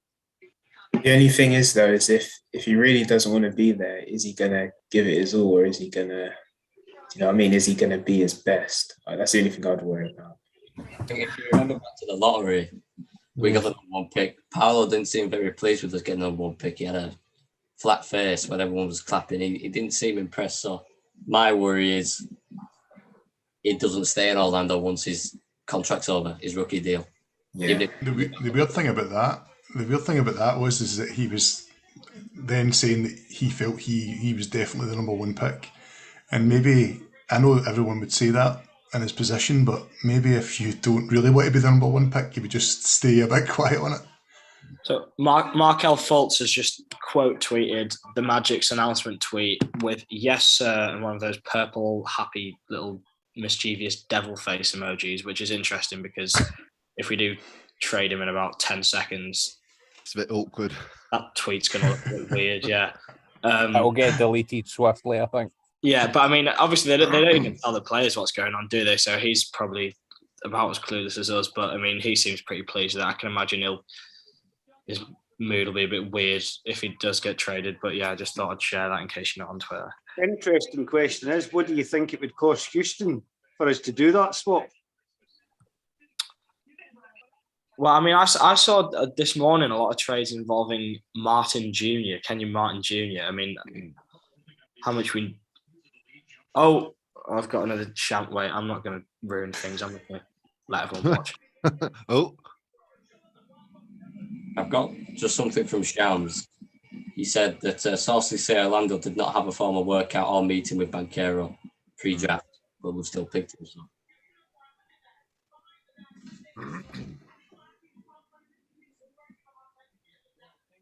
It'd be mad to draft him without any workout, particularly when you're a kid. Like, I mean, it makes you think.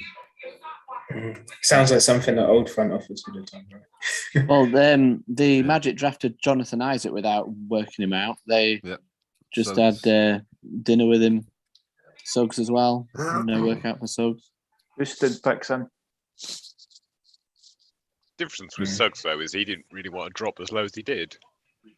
Who would want to be number one? Yeah. I think this is a positive in the sense that from a defense standpoint, they have to be hoping that, or they must know, or think that Jonathan Isaac's going to be back, because a Banchero Wendell front court is worrying from a defensive standpoint, in my opinion, anyway. It feels like the most awkward fit out of the three, doesn't it? Yeah. It feels like the guy that you pick if you don't really have any other pieces, if you know what I mean. Yeah, if you're starting from scratch. Yeah, like Houston were last year, like Detroit were last year. Yeah, that sort of. I do wonder. Obviously, that the Jabari Smith workout with the Magic was reported to take 2 hours or something when it would normally be around about an hour.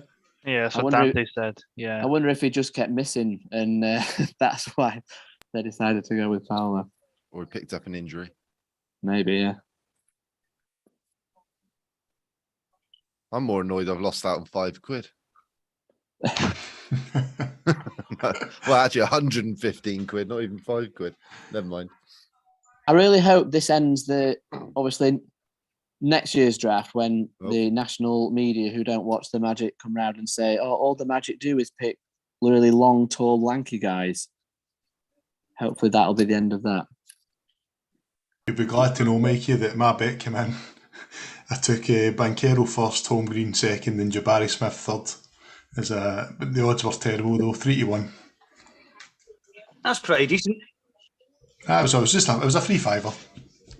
That's all right. It'll get the kids some sweets at a McDonald's or something. If there's going to be a trade, it's going to be now. Right? You'll be waiting for Jabari. So now it's gone. This is basically the sweet spot. You're not going to announce it before he's gone to the Rockets, but he looks absolutely fuming, doesn't he? Jabari doesn't look happy at all. Yeah. I agree with you, Connor. Got told he was going number one. He's lost out on about £3 million. Probably that's why. Yeah. He didn't work out with the Rockets though. He only worked out with the Thunder and the Magic. So yeah. So the Kings have kept the pick as well. Yeah, and it's already been announced who it is as well. Yeah. They absolutely ruin it, don't they? Shams and Woj. They do, yeah. I found this last year. I hate the fact that I had Twitter on. I'm only doing it in case we get a little trade announcement. See, it's part of my job, right? I keep them on all the time, just in case that my phone pings. I know there's a bit of news, like they are irrefutably who you need to have on. If there's a major news story, they break it. But see, around draft, off. And especially if you've got the number one pick, off. Yeah. That was what I was saying. If there's a trade, like a weird one in the half hour leading up, somebody could let me know. But they just kind of ruined this experience. From now on, I'm maybe going to leave it off, but then if my kind of work sort of takes priority at any point, I'll probably clock off of here and then put them on, and then I can be ahead of the game a wee bit. But I was planning on doing a breaking news story, but like I don't even know what's going to happen with the number one pick yet. So I need to kind of watch here. How are we leaning, guys? Do you think it's going to be traded, or do you think we're going to keep Paulo? Not anymore. Not anymore. Not with what false tweeting and then what Neil said and about now the Magic are tweeting his quotes. Yeah. Yeah, I'm going to keep it. That trade's not happening. Interesting. I don't think it's going to happen. But at least if it does, we're only paying Jabari $3 million less than he was going to get if we'd taken him first. Silver lining. But on the flip side, we've got a Dukey, and Duke's a very good school, and one of my favourites. So that's all good. Grant Hill, JJ Redick. It hasn't really blown up the top of the draft though for me, has it? Like it was too close enough for it it's to 1 be a and shock 3 anyway. split, isn't it? Basically, yeah, they've just swapped places because OKC were always going to take Chet. There's going to be a trade if it's a swap, because obviously with the NFL they do it at the pick. The trades come in and blah blah blah blah. If there is a swap of players, is that going to be kind of soon, or can that take time? I would say it would be sooner rather than later if they were to have done it. If they wouldn't have already have done it by now. Yeah, I think the Weber for Penny Hardaway trade happened after Golden State had selected Penny. It's just weird because they just feel like I'm happy if we keep Paolo. I am, but I just feel like Paolo's more of an awkward fit than Jabari playing for the Magic. But I feel like Jabari playing next to Jalen Green is more of an awkward fit than Banchero playing with him. They both just feel off. I don't know if you guys think. I said Paulo after the lottery, and I said to you the other day, I was still going with Paulo. But weirdly enough, I'm actually, I don't want to say I'm bummed because I'm not, because I think Paulo's a great player. But the more I've been thinking about it, I was like, I think Jabari's probably the better fit for what the Magic need right now. Kings picks in.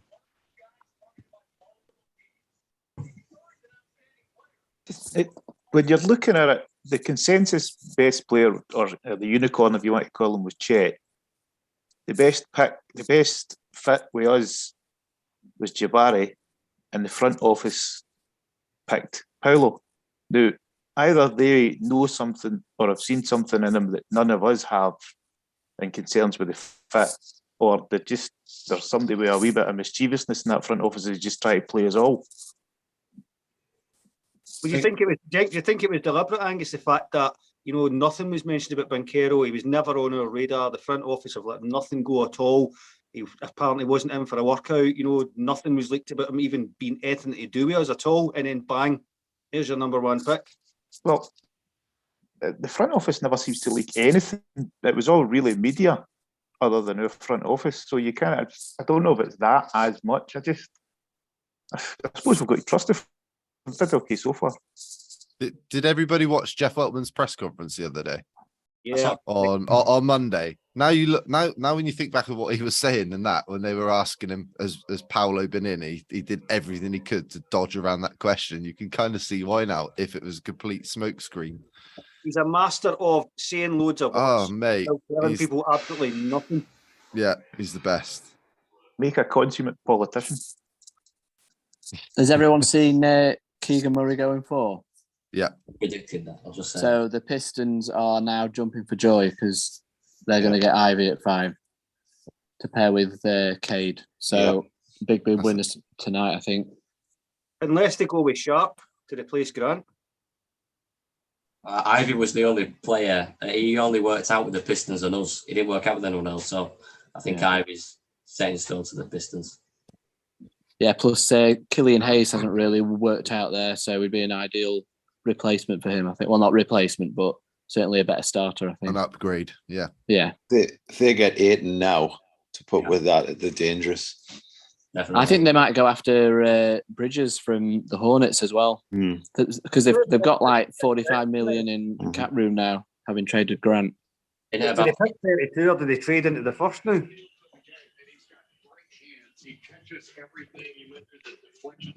You got to try and trade back up to the first, surely. Where do you think we can get, Angus? Do you think we could get early to mid-20s? I think you're looking 25 to 30. That'd be all right. Package the 32 with Terence Ross or whatever can buy them into that, because I think there's been talk down at the bottom end of that draft that there's people there that are a lot better than what might be their draft position. Interestingly, Banchero is represented by none other than Mike Miller. And Lift Sports Management. So I don't know if that had anything to do with it, because I think RJ Hampton's obviously represented by him also, isn't he? Gee, when we won the lottery, though, didn't Miller go straight up to Moores going, I've got your pick? Yeah. Yeah. Yeah. I don't think that trade's happening. Have you Who's just seen that? 25 to 30 that might be interested in a trade for Ross as a team of player? The problem you've got there is a lot of those teams are, I mean, one of the ones might be Golden State at 28, but then if they take on Ross, I think he's 11 million in salary. But with where they are with the luxury tax, I think he'd cost them like at least twice as much. So do you want to pay 22 million for Terence Ross? Probably not. Do they not sit in the luxury tax all the time anyway, though? Well, yeah. That's what wins your championships, eh? Yep. Apparently. What about the rumor? What about the talk of Danny Green for Terence Ross and us getting Philly's pick around about 23? Yeah, that's what I wanted, but I think that's going to take 35. You need the 2 second rounders and T. Ross to get that 35. And I mean, Terence Ross would help him with a guy who's torn his ACL, but I don't think that's enough. I think we can send them cash considerations. So the trade is definitely not happening. Spotrac have just tweeted Paolo Banchero will sign a 2-year, $22.3 million contract, including 2 team options for a maximum deal of $49 million over 4 years. So, and the Magic have put out a couple of tweets now about Jabari. Jabari's the guy. Paolo's the guy. Sorry. No happening now, and it's not a bad contract straight out of college, is it? No. I pay off a student loan, wasn't it? Yeah. I remember when the number 1 pick used to get $3.5 million a season. That's certainly gone up a lot. Mikey, can you send me that Spotrac tweet, please? I can, mate. Just bear Thank with you. me. Also, by the way, if anybody can do me the kindness of reading the Sky Sports breaking news story so that my zombified person, if I've made any spelling mistakes or whatever, if a second set of eyes could go over that, I'd be much obliged. Oh, by the way, Hodgie, congratulations on getting your job. It's well deserved, mate. It's just a pity it's with that team who shall remain nameless. Aye. You're referring to my Celtic Fans TV thing, mate, aye? Yeah, indeed, mate. No, by the way, it's good to see you again. It's been a wee while, mate. Aye, you too, buddy. I'm well chuffed for you, mate. Thank you, man. But like, it just goes to show for any of the people that are non sort of Scottish in the call that Celtic and Rangers fans can be friends. Huh? Only because you're not in the same stadium. By the way, I think that was a ridiculous decision. It's taking all the atmosphere away for that game. But let's stick to the hoops. I could say something there, but Mikey told me I had to be polite. Go on, it's past 1 o'clock, Angus. Go for it. Go for it, Angus. Okay, I'll make it as polite as I can. Two cheeks of the same party, your anatomy. Face. No, the other end. To be honest, it's the same thing that comes out of mine. So.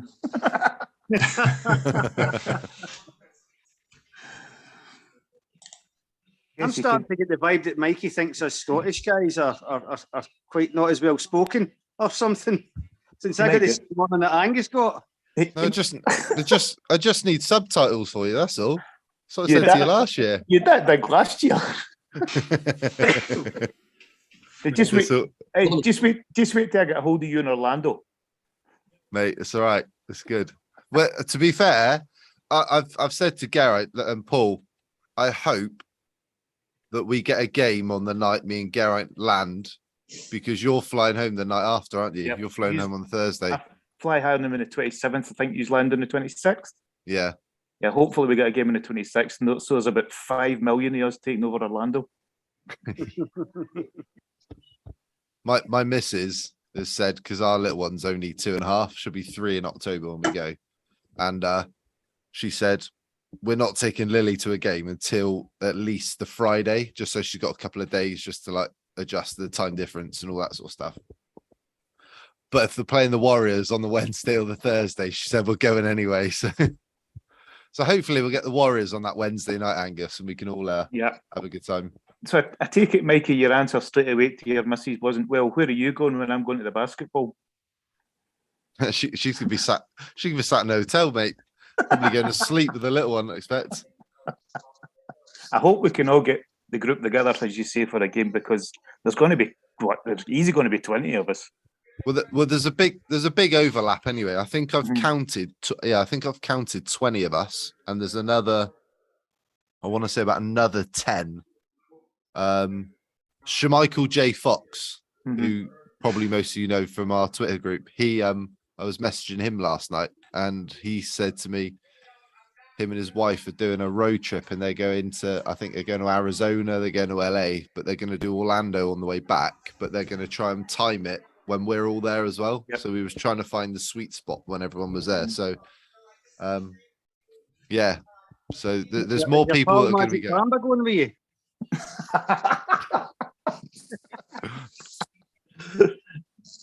That's no Bamba going. That's no twisted at all. You're a bad man. You're a bad man.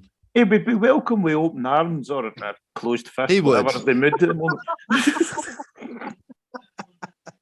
I'm sorry, am I digging myself a hole here? No, not at all, mate. You're already in it. You just jumped in it, mate. Hey, Angus is going to be getting the tweets. The angry tweets will be coming along shortly. Yeah. In for a penny, in for a pound, eh? Yeah, we're all friends. We're all friends here. Absolutely, mate. Absolutely. But yeah, hopefully we can get a few games and we're all over there, because Paul's going out on the 16th, 19th. I don't know. 19th? Week before us. Yeah. Well, I land on the 13th, so should get the Cleveland last exhibition game. I should get that one. Yeah. And with the best intentions, I should get opening night as well. And I think Paul will land in time for opening night. Yes, I think he's there the day before. Yeah. Do we know? Here's a big challenge for you. Can any of you get a selfie with Jeff Weltgod while you're there? We'll try. We will try. Well, actually, didn't they say on the Ozone, wasn't that the guy that they said if they select Paolo, he's going to reveal his identity tonight? I was just about to say that. I've just seen the tweet. They've reposted it now. He's going to reveal his identity if they pick Paolo. And the Ozone have just reposted it. Everybody retweet it. Everybody get on that. There's a great tweet here from Stan Van Gundy. I don't know if anyone else follows him. He's just put, the draft is the most incredible night of the year in the NBA. Every year, every team gets the guy they wanted, and they can't believe the guy was still there when they picked, even Orlando at number 1.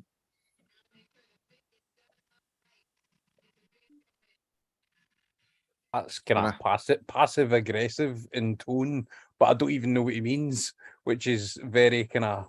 I love Stan Van Gundy on Twitter, but that's actually wrinkling my brain at this time in the morning. I'm not going to lie.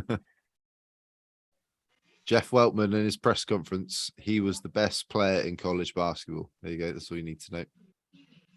Paolando, that's what we're going to have to start nicknaming him. In the old original font. We'll have to see if we can get that on a t-shirt, G. Here's one for you, Mikey, just so you were talking about t-shirts earlier. See if you can get one that says in the back, see how you're talking about numbered ones. Get one that says cash considerations and then about 3 million on it or something. I'll do that. That's a cracking idea. That's the best seller, Angus. I love the first one. We might we might let you in on some of the profits on that. No, joking. I think you should get a t-shirt, Mikey, that says Barry was right again. Sorry, I didn't quite hear that, mate. in fact, Mikey, just to prove that I've been listening to this, no nonsense. It's educational and really good listening. For a while. No, you're right. Look, I've got one of yours originals on. Look at that, mate. Hey. Look at that. Yeah, so I've been around for a while. You've been around. Kevin Clark's just tweeted, Banchero had more in-person meetings with a confused Martin Brundle than he did with the team that took him first overall. Oh, do I remember that when he thought it was Patrick Mahomes? That's it. It was on the grid at Texas or something like that. I'm not aware of that happening. That doesn't happen. Miami. That's just been obliterated from history. I saw that Brundle literally thought it was Patrick Mahomes. Oh, you've got to. That's one for the ages. That one. Yeah.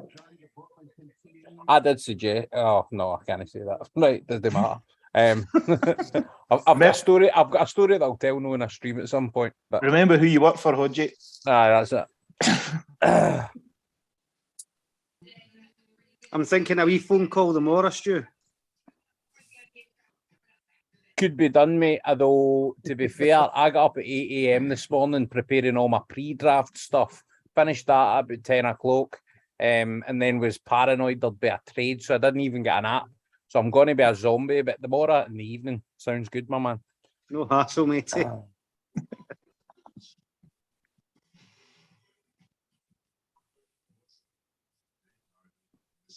So who's on the clock now? Is it Portland?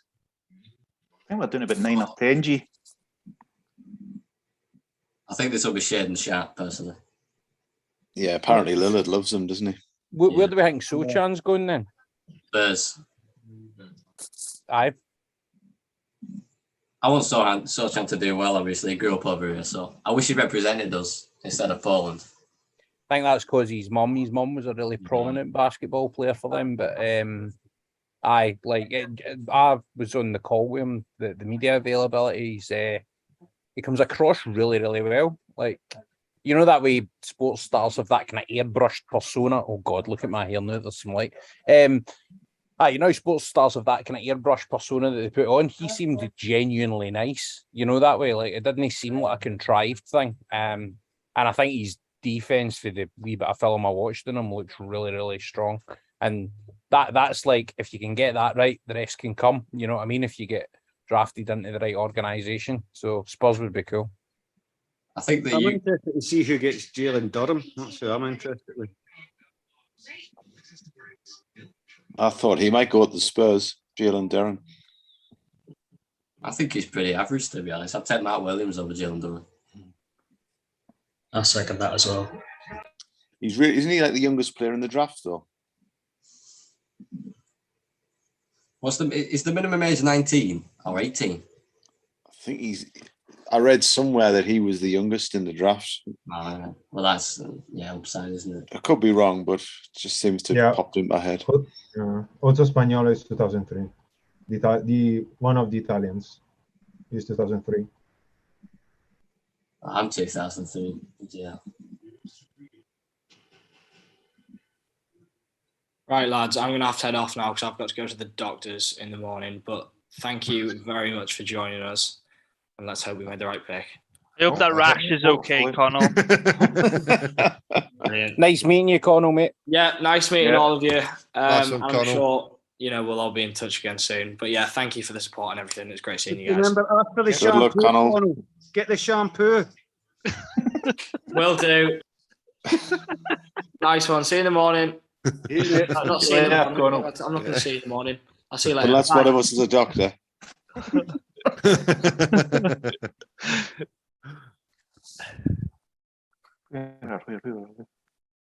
Portland, it's up. Right.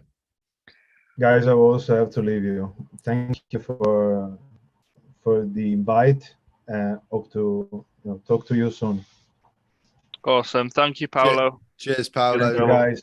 And we Bye-bye. look forward Thank to your you. support in the World Cup, mate. Yes, yes, for Good man. sure. See you guys. Bye-bye. Outrageous. No, that I'd like to get stuck into my English friends, but I'll need to get my Welsh jersey out the closet. Oh, good man. I'll send you one if you haven't got one, mate. I likewise, by the way. Go to back, we're Celtic cousins, G. Absolutely, mate. Absolutely. Oh, days. There's no bitterness in that whatsoever. The Welsh are just the Scots of the South. Exactly. By the way, I got absolutely pelters on Twitter during the Euros last year for calling English fans thugs, and then they broke into Wembley, didn't they? So, who was vindicated in the end?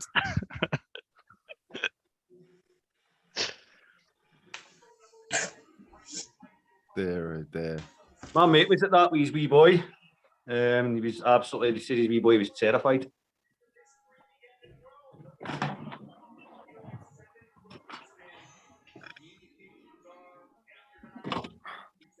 So Portland have made their pick. So we've got New Orleans on the clock now.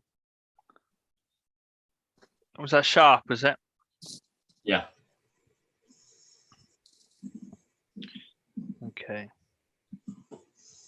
I thought they would have traded that pick. But picking Sharp, I doubt it now. They're looking pretty strong now. They were looking weak at the end of last season, but if they bring back Simons, still got Nurkic if they keep him. I love that Jeremy Grant trade for them. I think they gave up nothing, didn't they, for Jeremy Grant? He's a top player. Yeah, absolutely nothing.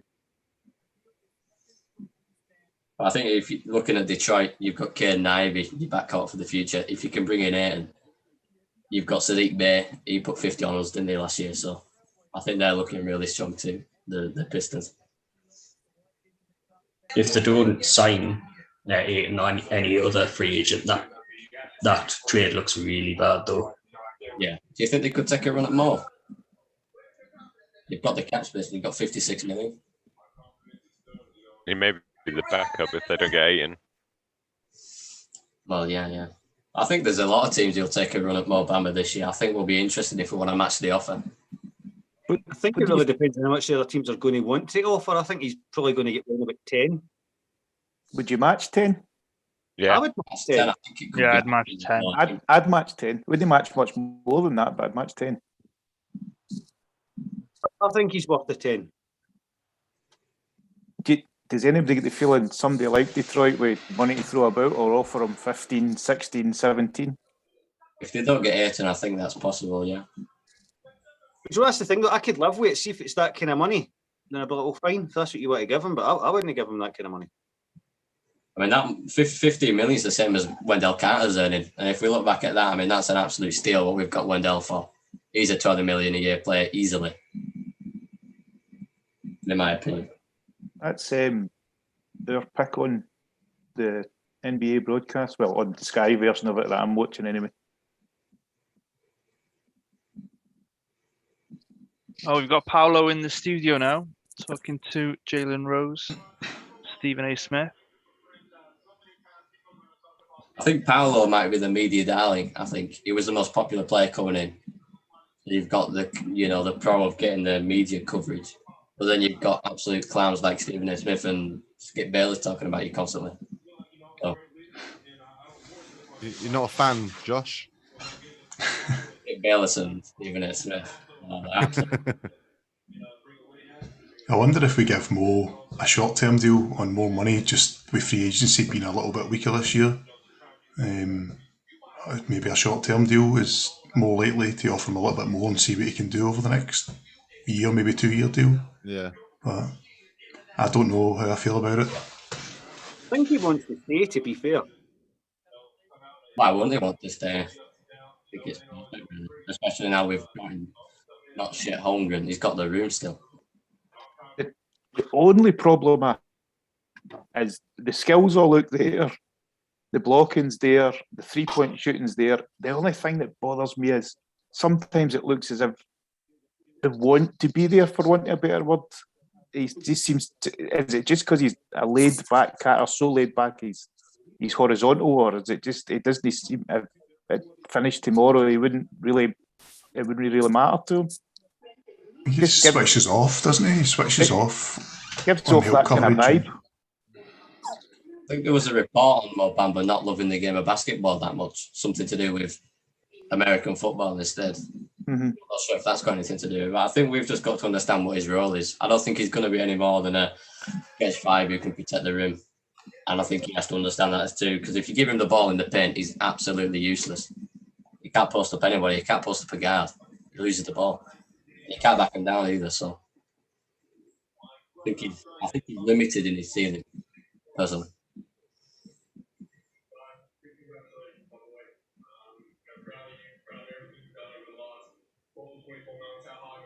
Just thinking there as well. When I go over, I normally like to buy a jersey, and I normally end up buying the rookies jersey. But every jersey I've bought, the players, I think the only one that I've got left that's still there, counting maybe Mo not coming back, is Jonathan Isaac.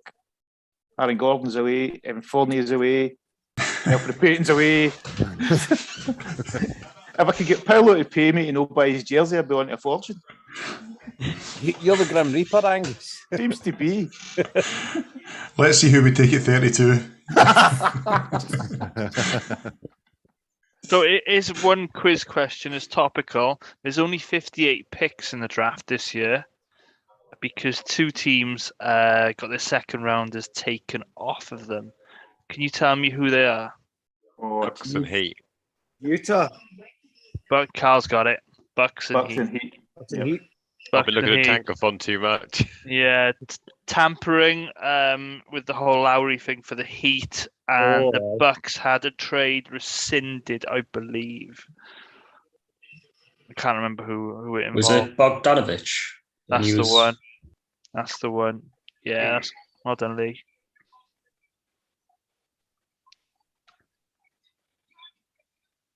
So yeah, do you want any more quiz questions or? Yeah. Yeah. Go on. Go on then. Right, I got a couple of who am I's. Okay. Born March 13th, 1976. If you get this, you're really sad. Okay. Middle name is Elderon.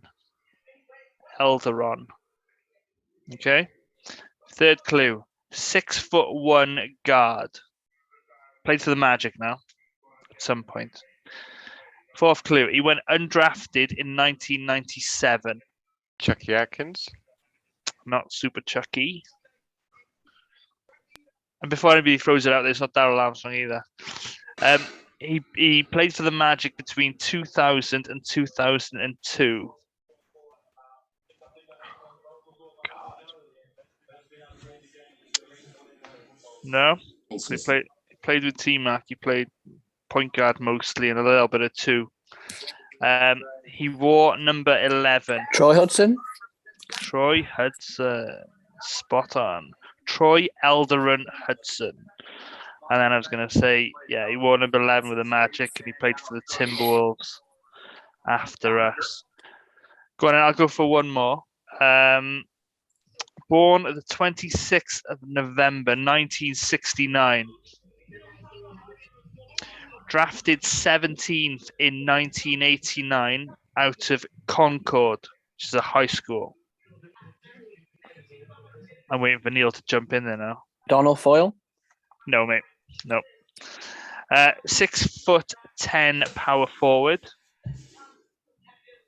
This is 6-time NBA All-Star who averaged 14.6 points per game, 8.4 rebounds for his career. And he played for the Magic for one season between 2002 and 2003. Sean Kemp. Sean Kemp.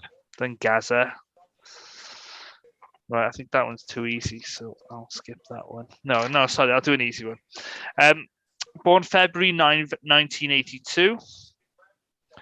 Drafted 20th overall in 2004. Jameer Nelson, spot on.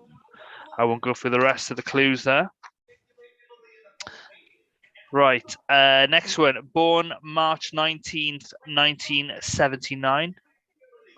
He was drafted 16th overall in the year 2000.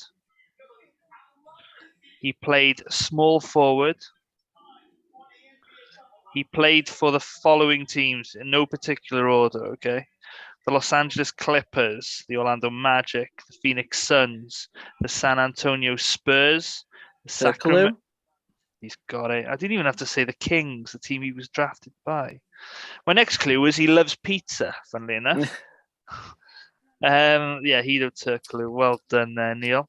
I got two more. I'll leave the hardest one for last. The next one. Born on the 9th of April, 1962. All I can hear is Stephen A. Smith having a rant. Yeah. Patrick Ewing? Not Patrick Ewing, no. Scott Skiles? Not Skiles. Drafted 17th overall in 1984. He played for two NBA franchises,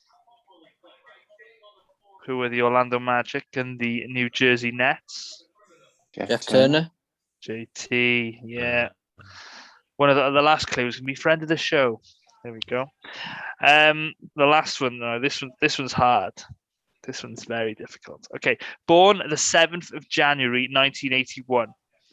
Drafted 15th overall in 2003. He attended Louisville. Reece Gaines. Yeah. Bloody hell, Neil Piper. My God, that was good. He only played. I only remember that because he was awful. Obviously, he was. At 15, you want at least somebody who can stay on the court, and he was part of the T-Mac trade, wasn't he? He was, and that was the last clue. Traded with T-Mac, Juwan Howard, and Tyrone Lue to the Houston Rockets. Yeah, he only played 71 NBA career games with the Magic, the Rockets, and the Milwaukee Bucks. So yeah, that's your Who Am I's. I've got a couple of other ones if you really want to. How are we doing on the draft? Is there any movement, any trades? No trades. Not yet. Has Mikey had the pick in yet? It's all right. I'm doing all the t-shirt stuff while you're doing that. By the way, I've launched the t-shirts on the shop. So if you guys go to the website and go to shop, it'll link you to the new store, and there's just a few designs there. So if you want to buy one or two, then please feel free. They are, and the other thing with the shop, because it's TMLG, isn't it? So it is, yes. Basically, we just upload designs and you order them and they ship them straight to you. So we don't have to deal with any of the back end stuff. If you spend 50 quid or more, I think you get free shipping. And there are times now and then where they do free shipping or discounted shipping. So if they do, we'll advertise all that sort of stuff. But we're going to stick some more designs up eventually. So there we go. Yeah. Done. Okay, well done. I've just come back to a piece of paper, and the last question I had on there was about the Magic selecting Kentucky Wildcats. And I don't think chant to Spurs, guys. So chant to the Spurs. Okay, Popovich would be happy. Yeah. Sorry for interrupting you there, Grant. That's all right, mate. That's all right. He looks like a poor man's Giannis teammate, doesn't he? I'm fairly sure Adam Silver just said from Milton Keynes, England, as well. I knew he lived some of his life in England, Sohan, but I didn't realise Milton Keynes was going to get a mention on the NBA draft. I think he talked about him being from Britain quite a lot. I think he called himself Mr. World or something. because he's got links in like. He called himself a citizen of the world, right? But what's Yeah. happened there is that's the NBA kind of promotional stuff where they're trying to like sort of round him out and like get him spread to as many territories as possible. Like Poland internationally, I think he considers himself to be English. He was born in Oklahoma as well. So like he is a bit of a citizen of the world, but he spent most of his life in Milton Keynes, grew up playing basketball here and in the British basketball system. So it's not like OG Anunoby or something, you know what I mean? This is a proper British like hooper who's gone to the NBA. It's a great story. And the best hair in the draft, obviously. I think we need a sort of a marketed British player in the NBA, really, to help propel the youth, to be a bit of a role model and a guide. Absolutely. In this country. It's needed because OG Anunoby was born here, but he's not. So was Admiral Schofield were born in London as well, but they're not really English. But Sohan considered himself to be a Brit, so. Yeah. So as I was saying before the draft just started, I did ask you who were the two Kentucky Wildcats. You got Daniel Orton, and you did get DeAndre Liggins, who was selected 53rd overall in 2011. So moving on, this is a bit of a funny one, really. Which highly sought player was selected by Orlando in 2019 with the 46th pick, and now the Los Angeles Lakers think he's worth more than the world? Taylor Horton. Gosh, that was easy, wasn't it? Cole Anthony was selected what pick? 15. 15, spot on. Fran Vasquez was selected with which pick in 2005? The 11th. 11. It was the 11th.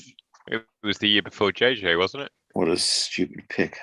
It was, yeah. He still got his draft rights. Yeah, no, he's an old man now. He's in nursing home, isn't he? Should have been burned at the stake. And right, so the last question I have. So the Magic have twice made 3 selections in the first round in 1998, no Googling now, and 2000.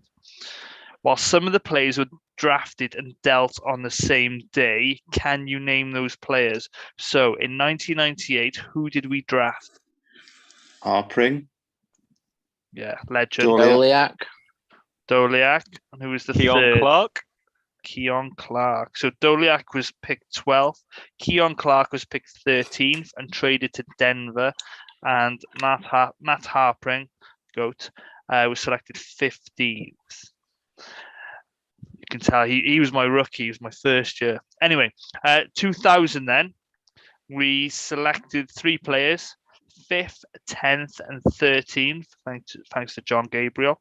Can you name those players? Mike Miller. Yeah, Mike Miller. Yeah, Eminem. Maggette? No, Corey Maggette was drafted by Seattle and traded for Horace Grant. Keon Dooling? Keon Dooling was one, drafted 10th.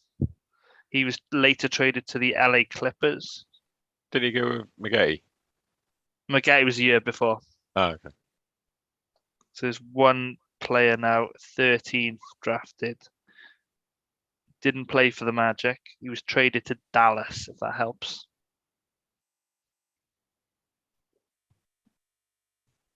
I'm glad I stumped you on one. Gosh, I haven't written so many quiz questions here, and you've got them all right. It's not that Curtis Bockhart or Borchardt, was it? No, Yeah, he was not traded him. to Utah, wasn't he, in 2004? Right. What position was he? This guy was a shooting guard, I believe. And he didn't have a very long NBA career.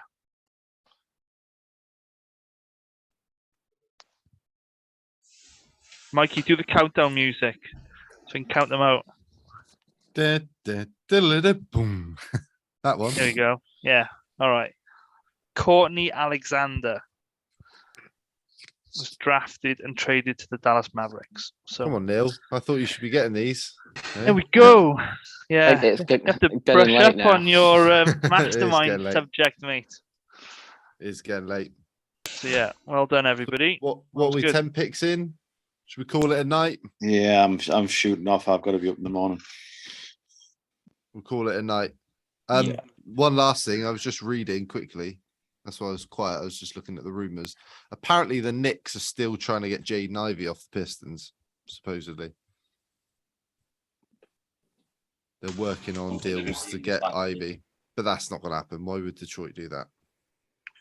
We'll wake up tomorrow and there'll be like 100 trades being done. Yeah, that's right. That's true. Cool. Well, anyway, guys, thanks for joining us. Hope you had a good time. We're Geraint, Connell, Gary, and me. We're all doing a podcast. No, Gary, you're not with us tomorrow night, are you? No, I can't make it. Oh, mate, it's outrageous. Sorry. So, we'll be doing a post pod.